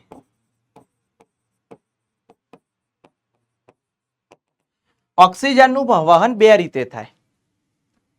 એક તો રુધિર રસમાં દ્રાવ્ય સ્વરૂપે, અને બીજું આવશે રક્તકણો દ્વારા. રક્તકણમાં હિમોગ્લોબિન સાથે જોડાઈ જાય એ રીતે. બરાબર? તો અહીંયા બે રીતે આવશે. તો બે રીતે દર્શાવી દઉં છું. એક છે, ખાસ ધ્યાન આપજો, અને અહીંયા બે. તો એક આવશે રુધિર રસમાં દ્રાવ્ય સ્વરૂપે,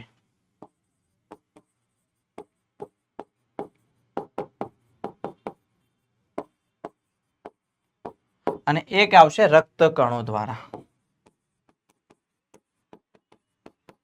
એટલે કે રક્તકણો દ્વારા પણ તમારે યાદ રાખવાનું, હિમોગ્લોબિન સાથે જોડાઈને.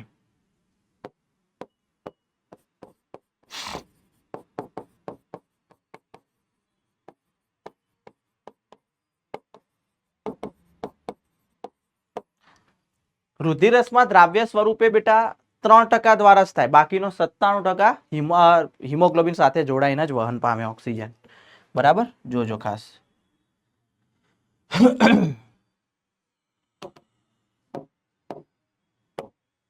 આ છે બેટા 3% સ્વરૂપે, અને આમાં 97% સ્વરૂપે આનું વહન થાય. કેટલા ટકા? 97%, 97% બેટા. આ વસ્તુ તમારે યાદ રાખવાની ખાસ. જેમ કે હિમોગ્લોબિન સાથે જોડાય તો એનો મતલબ સર કઈ રીતે? જેમ કે તમે અહીંયા જોઈ શકો છો બેટા, હિમોગ્લોબિન સાથે ઓક્સિજન જોડાયો તો બન્યું HbO2. શું બન્યું? HbO2.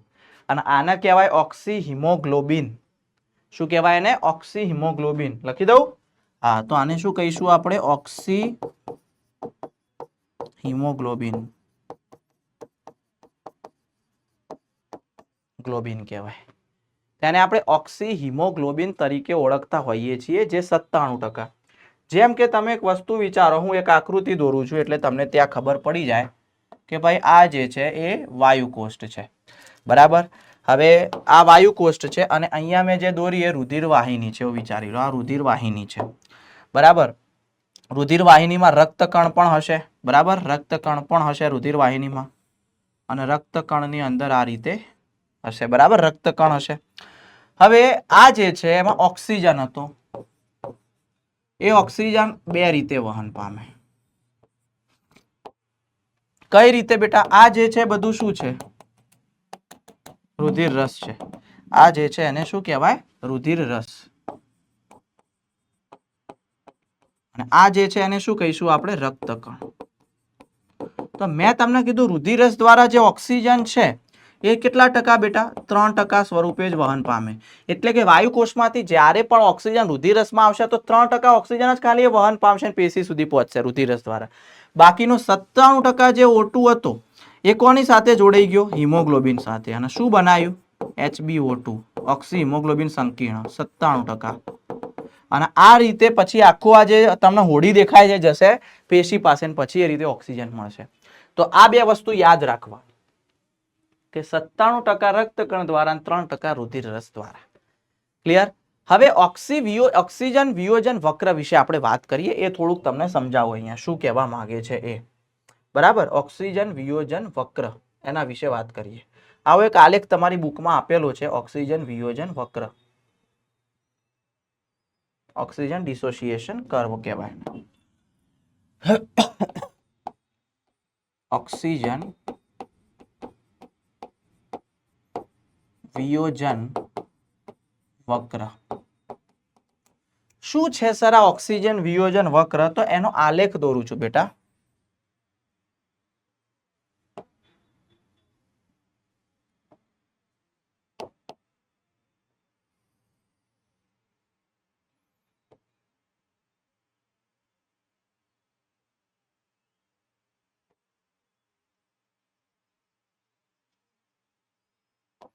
ચાલો, એમાં આવશે બેટા એક બાજુ લખવાની ઓક્સિજનની હિમોગ્લોબિન સાથેની જોડાવાની ટકાવારી, અને નીચે આપણે ઓક્સિજનનું આંશિક દબાણ, જેમ કે તમને અહીંયા આપેલું છે એમ.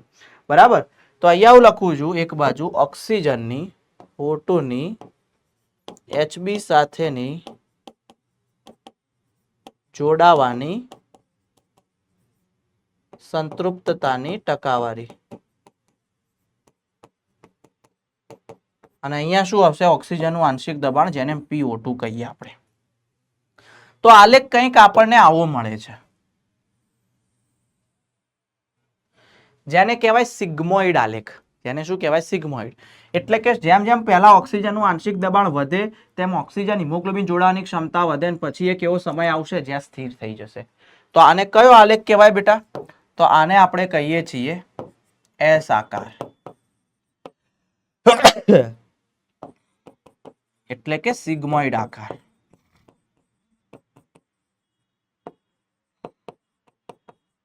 આલેખ મળે છે.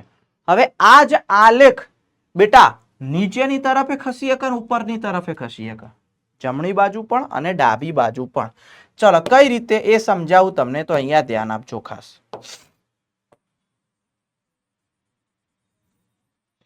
જોજો, આ આલેખ જે છે એ તમને આ રીતે પણ મળી શકે, અથવા તો આ જે આલેખ છે તમને આ રીતે પણ મળી શકે. તો અહીંયા આપણે લખી શકીએ જમણી બાજુ સ્થળાંતરણ,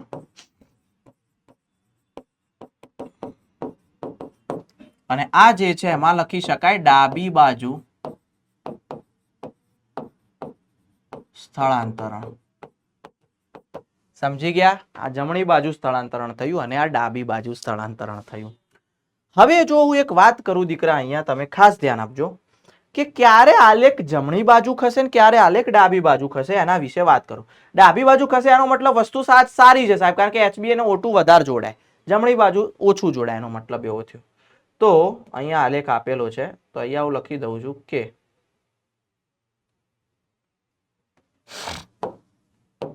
અહીંયા લખીએ આપણે વાયુકોષ્ઠ સ્તરે,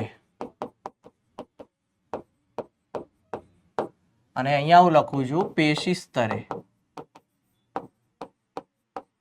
બરાબર, તો વાયુકોષ્ઠ સ્તરે આલેખ જે છે બેટા એ ડાબી બાજુ ખસે, વાયુ કોષ્ટે આલેખ ડાબી બાજુ ખસે, જ્યારે પેશી સ્તરે આલેખ જમણી બાજુ ખસે.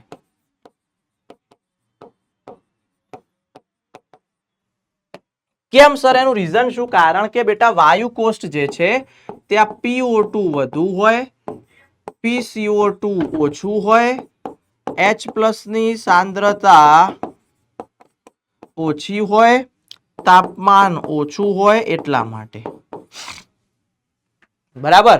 જ્યારે પેશી સ્તરે ઊંધું હોય, શું હોય બેટા? PO2 ઓછું હોય, પેલા 3 વધુ હોય, તો PCO2 વધુ હોય, H+ ની સાંદ્રતા ઓછી હોય, સોરી વધુ હોય, અને તાપમાન વધુ હોય એટલા માટે.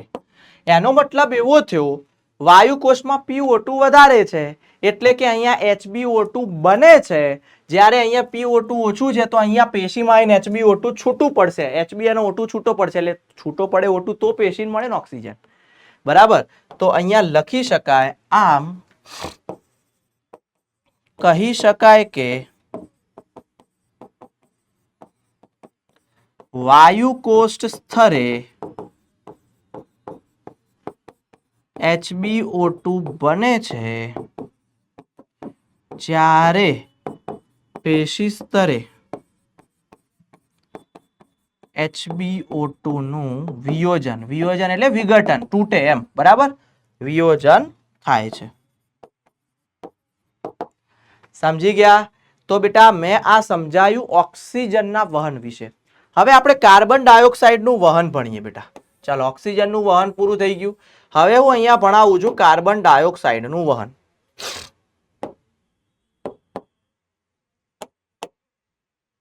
બરાબર. તો અહીંયા આપણે ભણીએ કાર્બન ડાયોક્સાઇડનું વહન. તો બેટા કાર્બન ડાયોક્સાઇડનું વહન 3 પ્રકારે થાય. ઓક્સિજન 2 પ્રકારે જ થતું હતું. કાર્બન ડાયોક્સાઇડનું વહન 3 પ્રકારે થાય છે. ચાલો જોજો, ખાસ ધ્યાન આપજો. CO2 નું જે વહન છે એ 3 પ્રકારે થાય.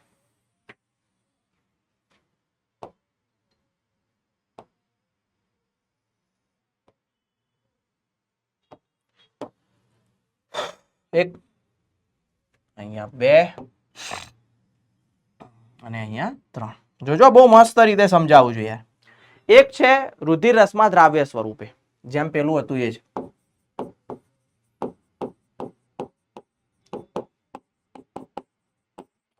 બીજું આવશે રક્ત કણો દ્વારા, એટલે કે હિમોગ્લોબિન સાથે જોડાઈ.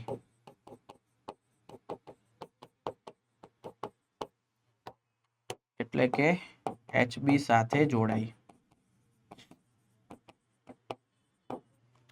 અને ત્રીજું કયું છે? બાયકાર્બોનેટ સ્વરૂપે.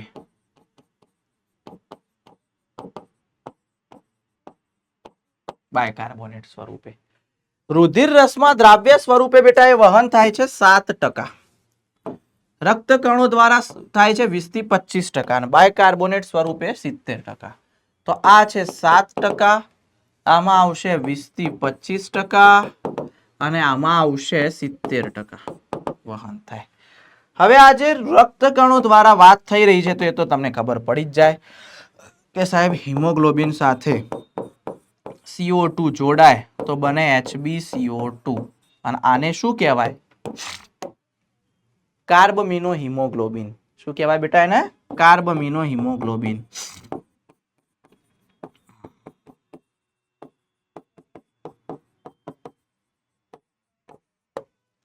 ચાલો સમજાવું છું તમને અહીંયા એક આકૃતિ દ્વારા, એટલે બહુ મસ્ત રીતે સમજ પડી જાય. જેમ કે ભાઈ આ જગ્યાએ પેશી છે. હવે કાર્બન ડાયોક્સાઇડ તો પેશીમાં જ ઉત્પન્ન થવાનો છે, અને આ જગ્યાએ ભાઈ રુધિર છે. આ રુધિર વાહિની છે, એમાં રુધિર રસ છે. બરાબર, આ રુધિર રસ છે, અને વચ્ચેના ભાગમાં શું છે? આ રક્તકણ છે. બરાબર, ઓકે, એ રક્તકણ છે. હવે અહીંયા CO2 ઉત્પન્ન થયો. CO2 પેશીમાં CO2 ઉત્પન્ન થયો, તો એ CO2 બેટા 3 પ્રકારે વહન પામશે, કારણ કે CO2 જવાનું કે વાયુ કોષમાં, પછી આપણે બહાર કાઢીએ. તો એક તો બેટા CO2 જે છે એ રુધિર રસમાં દ્રાવ્ય સ્વરૂપે વહન પામે. CO2 કેટલા ટકા? 7%. બરાબર. બીજો જે CO2 છે બેટા, એ CO2 કોની સાથે જોડાશે? હિમોગ્લોબિન સાથે શું બનાવશે? HbCO2. કેટલા ટકા? 20 થી 25%. ચલો એક આ ક્લિયર. અને હજુ ત્રીજો જે 70% CO2 ની વાત થઈ રહી છે એ CO2 બેટા રક્તકણની અંદર જ H2O સાથે જોડાય બનાવે H2CO3 અને એમાંથી બનાવે H+ અને HCO3- અને આ HCO3- તે કહેવાય બાયકાર્બોનેટ અને એ છે 70%. તો આ જે પ્રક્રિયા થઈ એમાં એક ઉત્સેચક વપરાય જેને કહેવાય કાર્બોનિક એનહાઇડ્રેજ. શોર્ટમાં લખું CA. CA નો મતલબ શું થાય? કાર્બોનિક એનહાઇડ્રેજ. સર આ કાર્બોનિક એનહાઇડ્રેજ રક્તકણમાં આવ્યો હોય ને રુધિર રસમાં આવ્યો હોય પણ વધુ પ્રમાણ રક્તકણમાં હોય. બરાબર. તો અહીંયા લખવાનું જે રક્તકણ માં વધુ પ્રમાણમાં અને રુધિર રસમાં ખૂબ જ ઓછા પ્રમાણમાં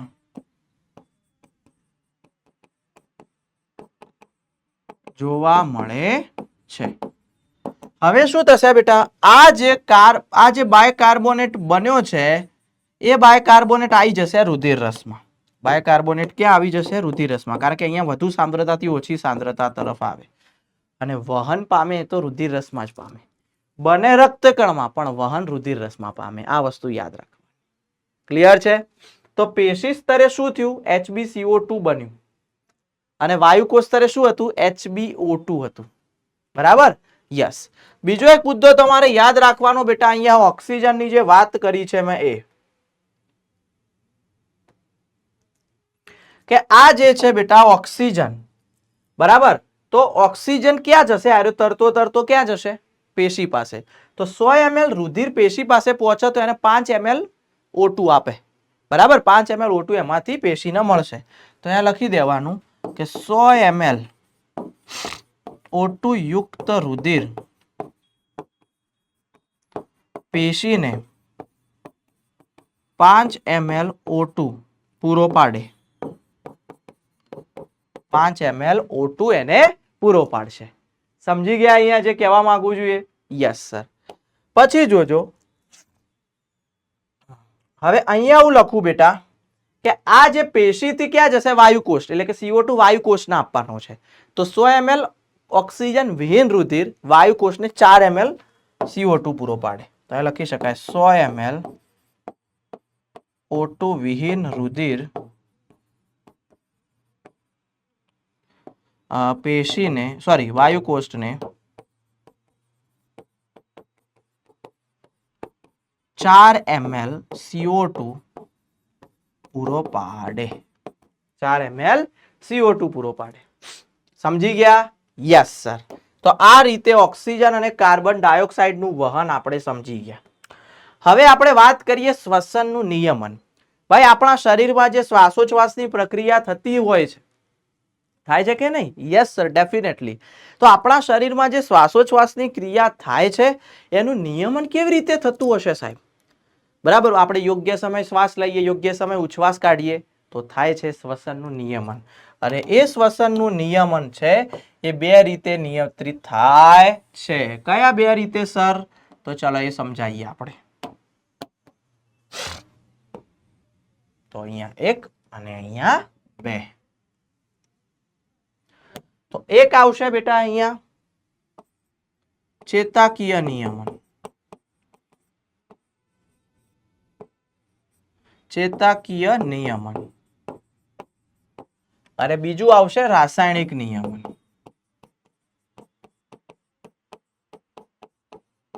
જોજો ખાસ સમજજો. ચેતાક એટલે ચેતાતંત્ર, રાસાયણિક એટલે આમાં રાસાયણિક સંવેદી વિસ્તાર હોય. હવે આ ચેતાકીય નિયમનમાં પણ 2 આવે ભાઈ. એની અંદર 2 અંગો આવશે. 1 અને અહીંયા 2. કયા 2? એક છે શ્વસન લયબદ્ધતા કેન્દ્ર, બીજું છે શ્વાસ અનુચલન કેન્દ્ર. બરાબર? યસ. શ્વસન લયબદ્ધતા કેન્દ્ર એક છે શ્વાસ અનુચલન કેન્દ્ર. ચાલો, રાસાયણિક સહનિયમનની અંદર બેટા રાસાયણિક સંવેદી વિસ્તાર આવે, જે રસાયણો પ્રત્યે સંવેદના અનુભવે. રસાયણ સંવેદી વિસ્તાર.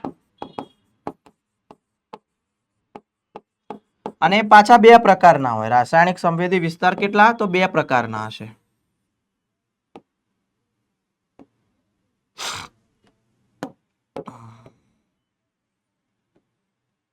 તો એક છે બેટા મધ્યવર્તી રાસાયણિક સંવેદી વિસ્તાર અને બીજો છે પરિઘવર્તી રાસાયણિક સંવેદી વિસ્તાર.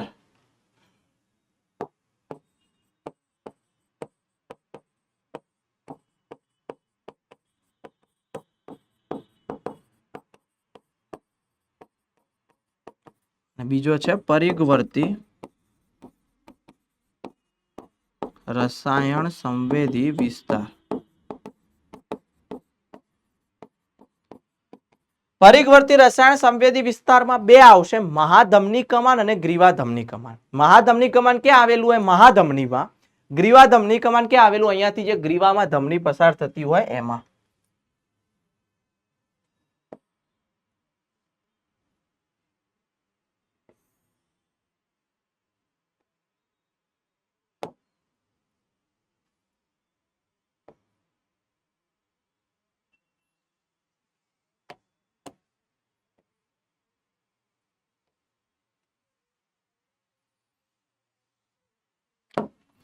મહાધમની કમાન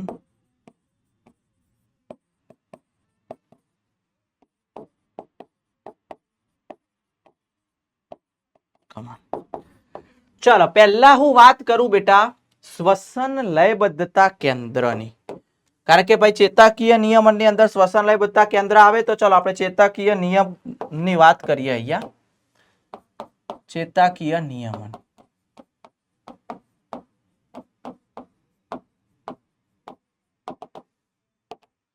એમાં બે ભાગ પડતા હતા ભાઈ. Yes sir. કયા બે? શ્વસન લયબદ્ધતા કેન્દ્ર અને શ્વાસ અનુચલન કેન્દ્ર. ચલો જોજો, ખાસ ધ્યાન આપજો.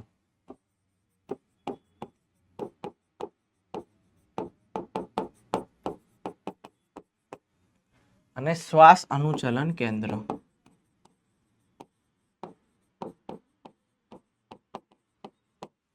ચાલો, આ જે શ્વસન લયબદ્ધતા કેન્દ્ર છે દીકરા, એ શ્વસન લયબદ્ધતા કેન્દ્ર શું થાય બેટા? તો શ્વાસોચ્છ્વાસમાં કોઈ પણ ફેરફાર થાય, શ્વાસોચ્છ્વાસ ઘટી જાય કાં તો કઈ ફેરફાર થાય, તો પ્રાથમિક રીતે બેટા આ શું થઈ જશે? સક્રિય થશે. તો શ્વાસોચ્છ્વાસમાં થતો અથવા તો શ્વસનમાં થતો કોઈ પણ ફેરફાર તે શું થશે બેટા? એને સક્રિય કરે છે.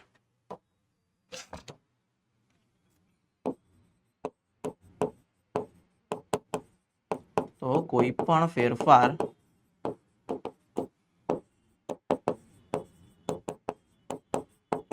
તેને શું કરે બેટા? સક્રિય કરે. એટલે કે એવું કહી શકાય કે તે શ્વસનનું પ્રાથમિક નિયમન કરે શરૂઆતમાં. અને કોનો ઓર્ડર આપશે? શ્વાસ અનુચલન કેન્દ્રને સંકેત આપે છે. લખી દેવાનું, તે શ્વાસ અનુચલન કેન્દ્રને સંકેત આપે. પણ આ ક્યાં આવેલું હોય પાછું એ લખી દઉં, ચાલો, એટલે કન્ફ્યુઝન ના થાય.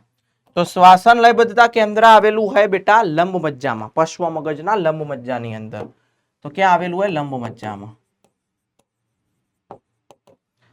એ જ રીતે શ્વાસ અનુચલન કેન્દ્ર ક્યાં આવેલું હોય? સેતુમાં, પશ્વ મગજના સેતુમાં આવેલું હોય. હવે ભાઈ આનો ઓર્ડર આપ્યો શ્વાસ અનુચલન કેન્દ્રને, તો આ કરશે શું બેટા? તો શ્વસન લયબદ્ધતા કેન્દ્રનું કાર્યનું નિયમન કરશે. આને કાર્ય આને આપ્યું તો એનું નિયમન કરવું પડે ને. યસ. તો અહીંયા લખી શકાય કે શ્વસન લયબદ્ધતા કેન્દ્રના કાર્યનું નિયમન કરે. અને કરશે શું બેટા? તો શ્વાસના સમયમાં ઘટાડો કરે, જેના કારણે શ્વાસોચ્છ્વાસ ઝડપી બને. કારણ કે શ્વાસનો સમય ઘટાડે એટલે કે તમે 5 સેકન્ડમાં શ્વાસ લેતા હતા તો 2 સેકન્ડ કરી દે, એટલે શ્વસન તમે ઝડપી કરશો, હે ને? યસ. તો અહીંયા લખી શકાય શ્વાસના સમયમાં ઘટાડો કરે, જેથી શ્વાસોચ્છ્વાસ ઝડપી બને. જેથી શ્વાસોચ્છ્વાસ કેવું થઈ જશે? ઝડપી બનશે. તો આ એક ચેતાકીય નિયમન. પણ આ ચેતાકીય નિયમન એમનેમ ડાયરેક્ટ કાર્ય નહીં કરતું, એને રાસાયણિક નિયમન સંદેશાઓ આપે પછી કાર્ય કરે. જેમ કે ભાઈ ચલો રાસાયણિક નિયમન અહીંયા લખું, તમને સમજાવું. બરાબર? યસ. ચાલો,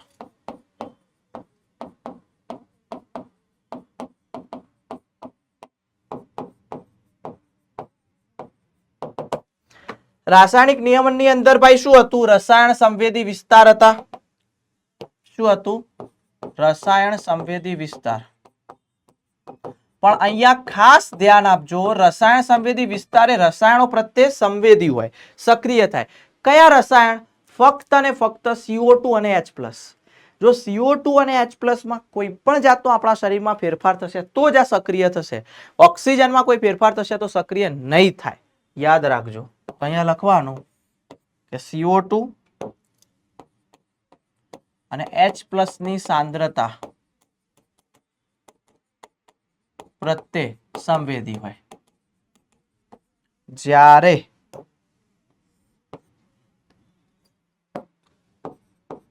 O2 ની સાંદ્રતામાં સાંદ્રતા પ્રત્યે સક્રિય નથી, એટલે કોઈ એની ભૂમિકા છે નહીં O2 પ્રત્યે, કોઈ જ નહીં. એના CO2 ને H+ થી મતલબ. હવે રસાયણ સંવેદી વિસ્તાર કેટલા? તો મેં તમને પહેલા જ કહી દીધું દીકરા, 2 પ્રકારના. કયા 2 પ્રકારના સર? તો એક આવશે મધ્યવર્તી રસાયણ સંવેદી વિસ્તાર, પરિઘવર્તી રસાયણ સંવેદી વિસ્તાર. બરાબર? હા સર.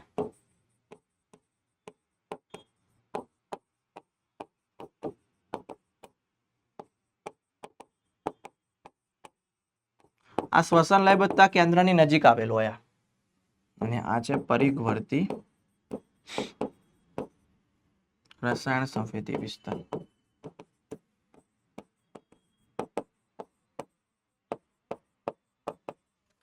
હવે આ શું કરશે બેટા? તો આનું કામ છે આપણા મસ્તિષ્ક મેરુજળમાં જો CO2 અને H+ ની સાંદ્રતામાં કોઈ ફેરફાર થાય તો જે સક્રિય થાય. મસ્તિષ્ક મેરુજળ CSF કહેવાય, સેરિબ્રોસ્પાઇનલ ફ્લુઇડ, જે મગજમાં તાનિકાની વચ્ચે ભરેલું હોય એ. તો આ લખી શકાય, તો તે મસ્તિષ્ક મેરુજળમાં CO2 અને H+ ની સાંદ્રતામાં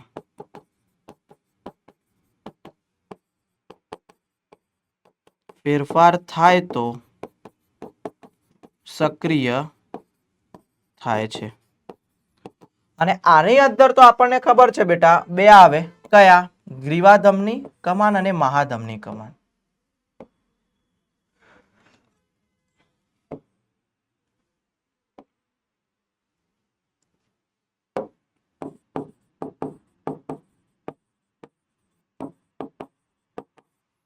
મહાધમની કમાન.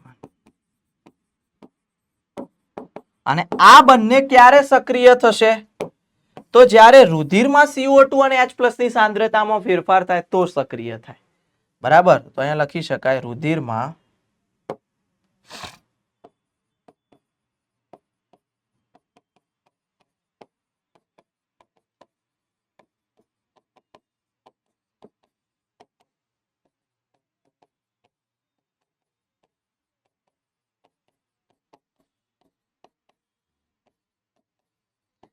એટલે આ મસ્તિષ્ક મેરુજળમાં અને આ રુધિરનું ધ્યાન રાખે. જેવી CO2 + H+ ની સાંદ્રતામાં ફેરફાર થયો તો આ બંને સક્રિય થઈને કોને સંદેશો આપશે?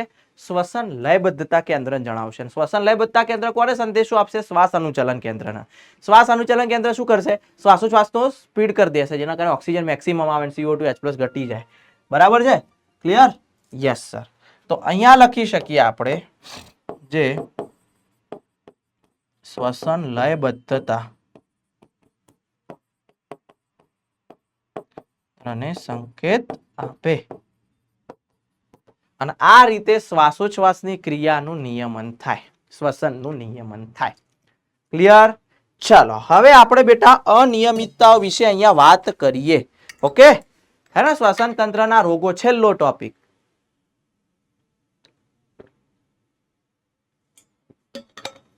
ઓકે, ચાલો જોઈએ. 3 રોગો વિશે આપણને આપેલું છે. શ્વસન તંત્રની અનિયમિતતાઓ બેટા, એમાં 3 રોગો આપ્યા છે આપણને: દમ, એમ્ફીસેમા અને વ્યાવસાયિક શ્વસન તંત્રની અનિયમિતતાઓ. ચાલો એમાં પહેલો તમને ભણાવું ભાઈ, દમ, જેને કહેવાય અસ્થમા. જેને અસ્થમા કહેવાય. તો તે એક પ્રકારનો એલર્જીક રોગ છે. એલર્જી વિશે તમે સાંભળ્યું હશે. એલર્જી કોઈ પણ પરાગરજની હોય, ધૂળની એલર્જી હોય, ગમે તે હોય, તો તે પ્રકારનો એલર્જીક રોગ છે, જેના કારણે શ્વાસ વાહિની, શ્વાસ વાહિકામાં શું થઈ જાય બેટા? બળતરા, સોજો આવે, બળતરા થાય, લાલાશ પડતું થઈ જાય, જેના કારણે શ્વાસોચ્છ્વાસમાં તકલીફ પડે અને એના કારણે ઘણીવાર શ્વાસોચ્છ્વાસમાંથી બેટા સિસોટી જેવો અવાજ પણ નીકળતો હોય છે. તો અહીંયા મુદ્દા લખી શકાય આપણે દમની અંદર. શું લખી શકીએ? તે એલર્જીક રોગ છે.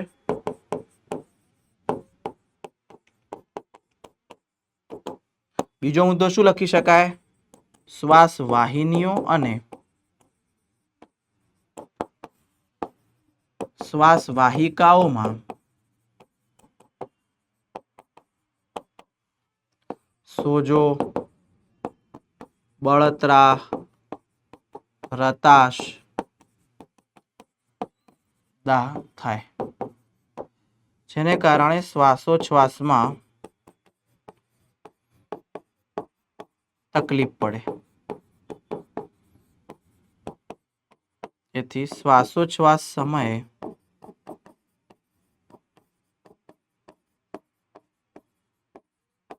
શું થાય બેટા? શ્વાસોચ્છ્વાસ સમયે સિસોટી જેવો અવાજ આવે.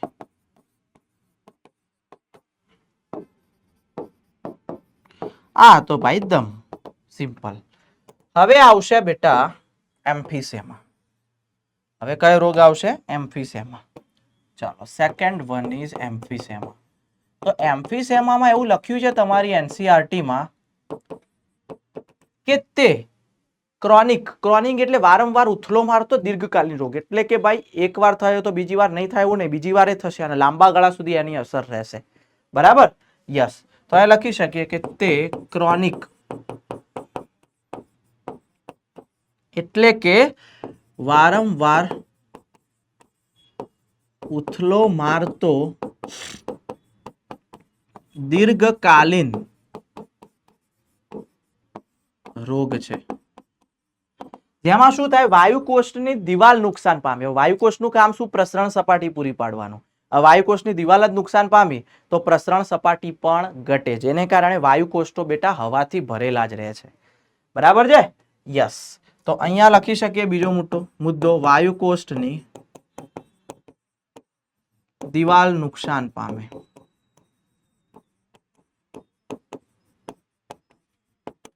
જેથી પ્રસરણ સપાટી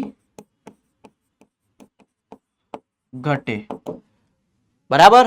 ત્યાર પછી લખવાનું વાયુકોષો હવાથી ભરેલા રહે. અને આરે રોગ ક્યારે વધારે થાય? ધૂમ્રપાન કરવાથી, બીડી સિગરેટનું સેવન કરવાથી. તો ધૂમ્રપાન કરવાથી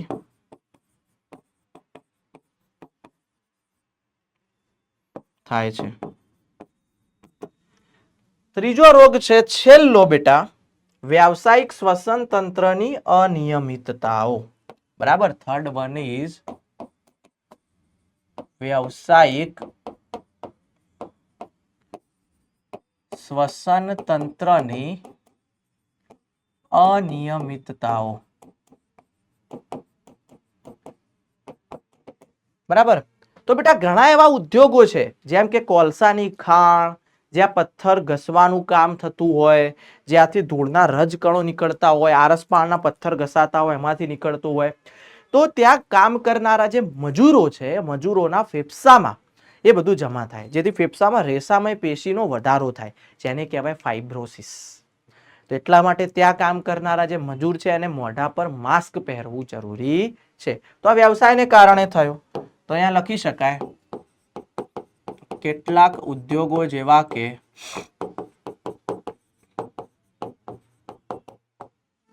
કોલસાની ખાણ, પથ્થર ઘસવાનું કે દળવાનું કામ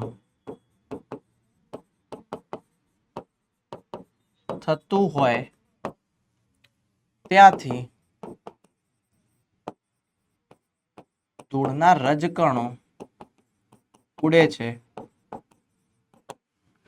જે ત્યાં કામ કરનારાઓના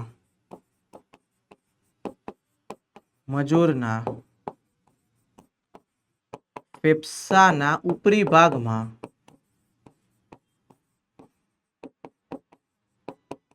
જમા થાય છે, જેથી ફેફસામાં રેસામય પેશીનો ઝડપી વધારો થાય છે,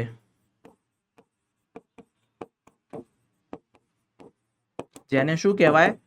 ફાઇબ્રોસિસ કહે છે.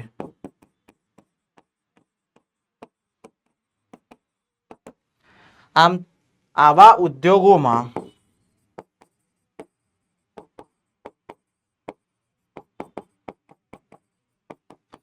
કામ કરનારાઓએ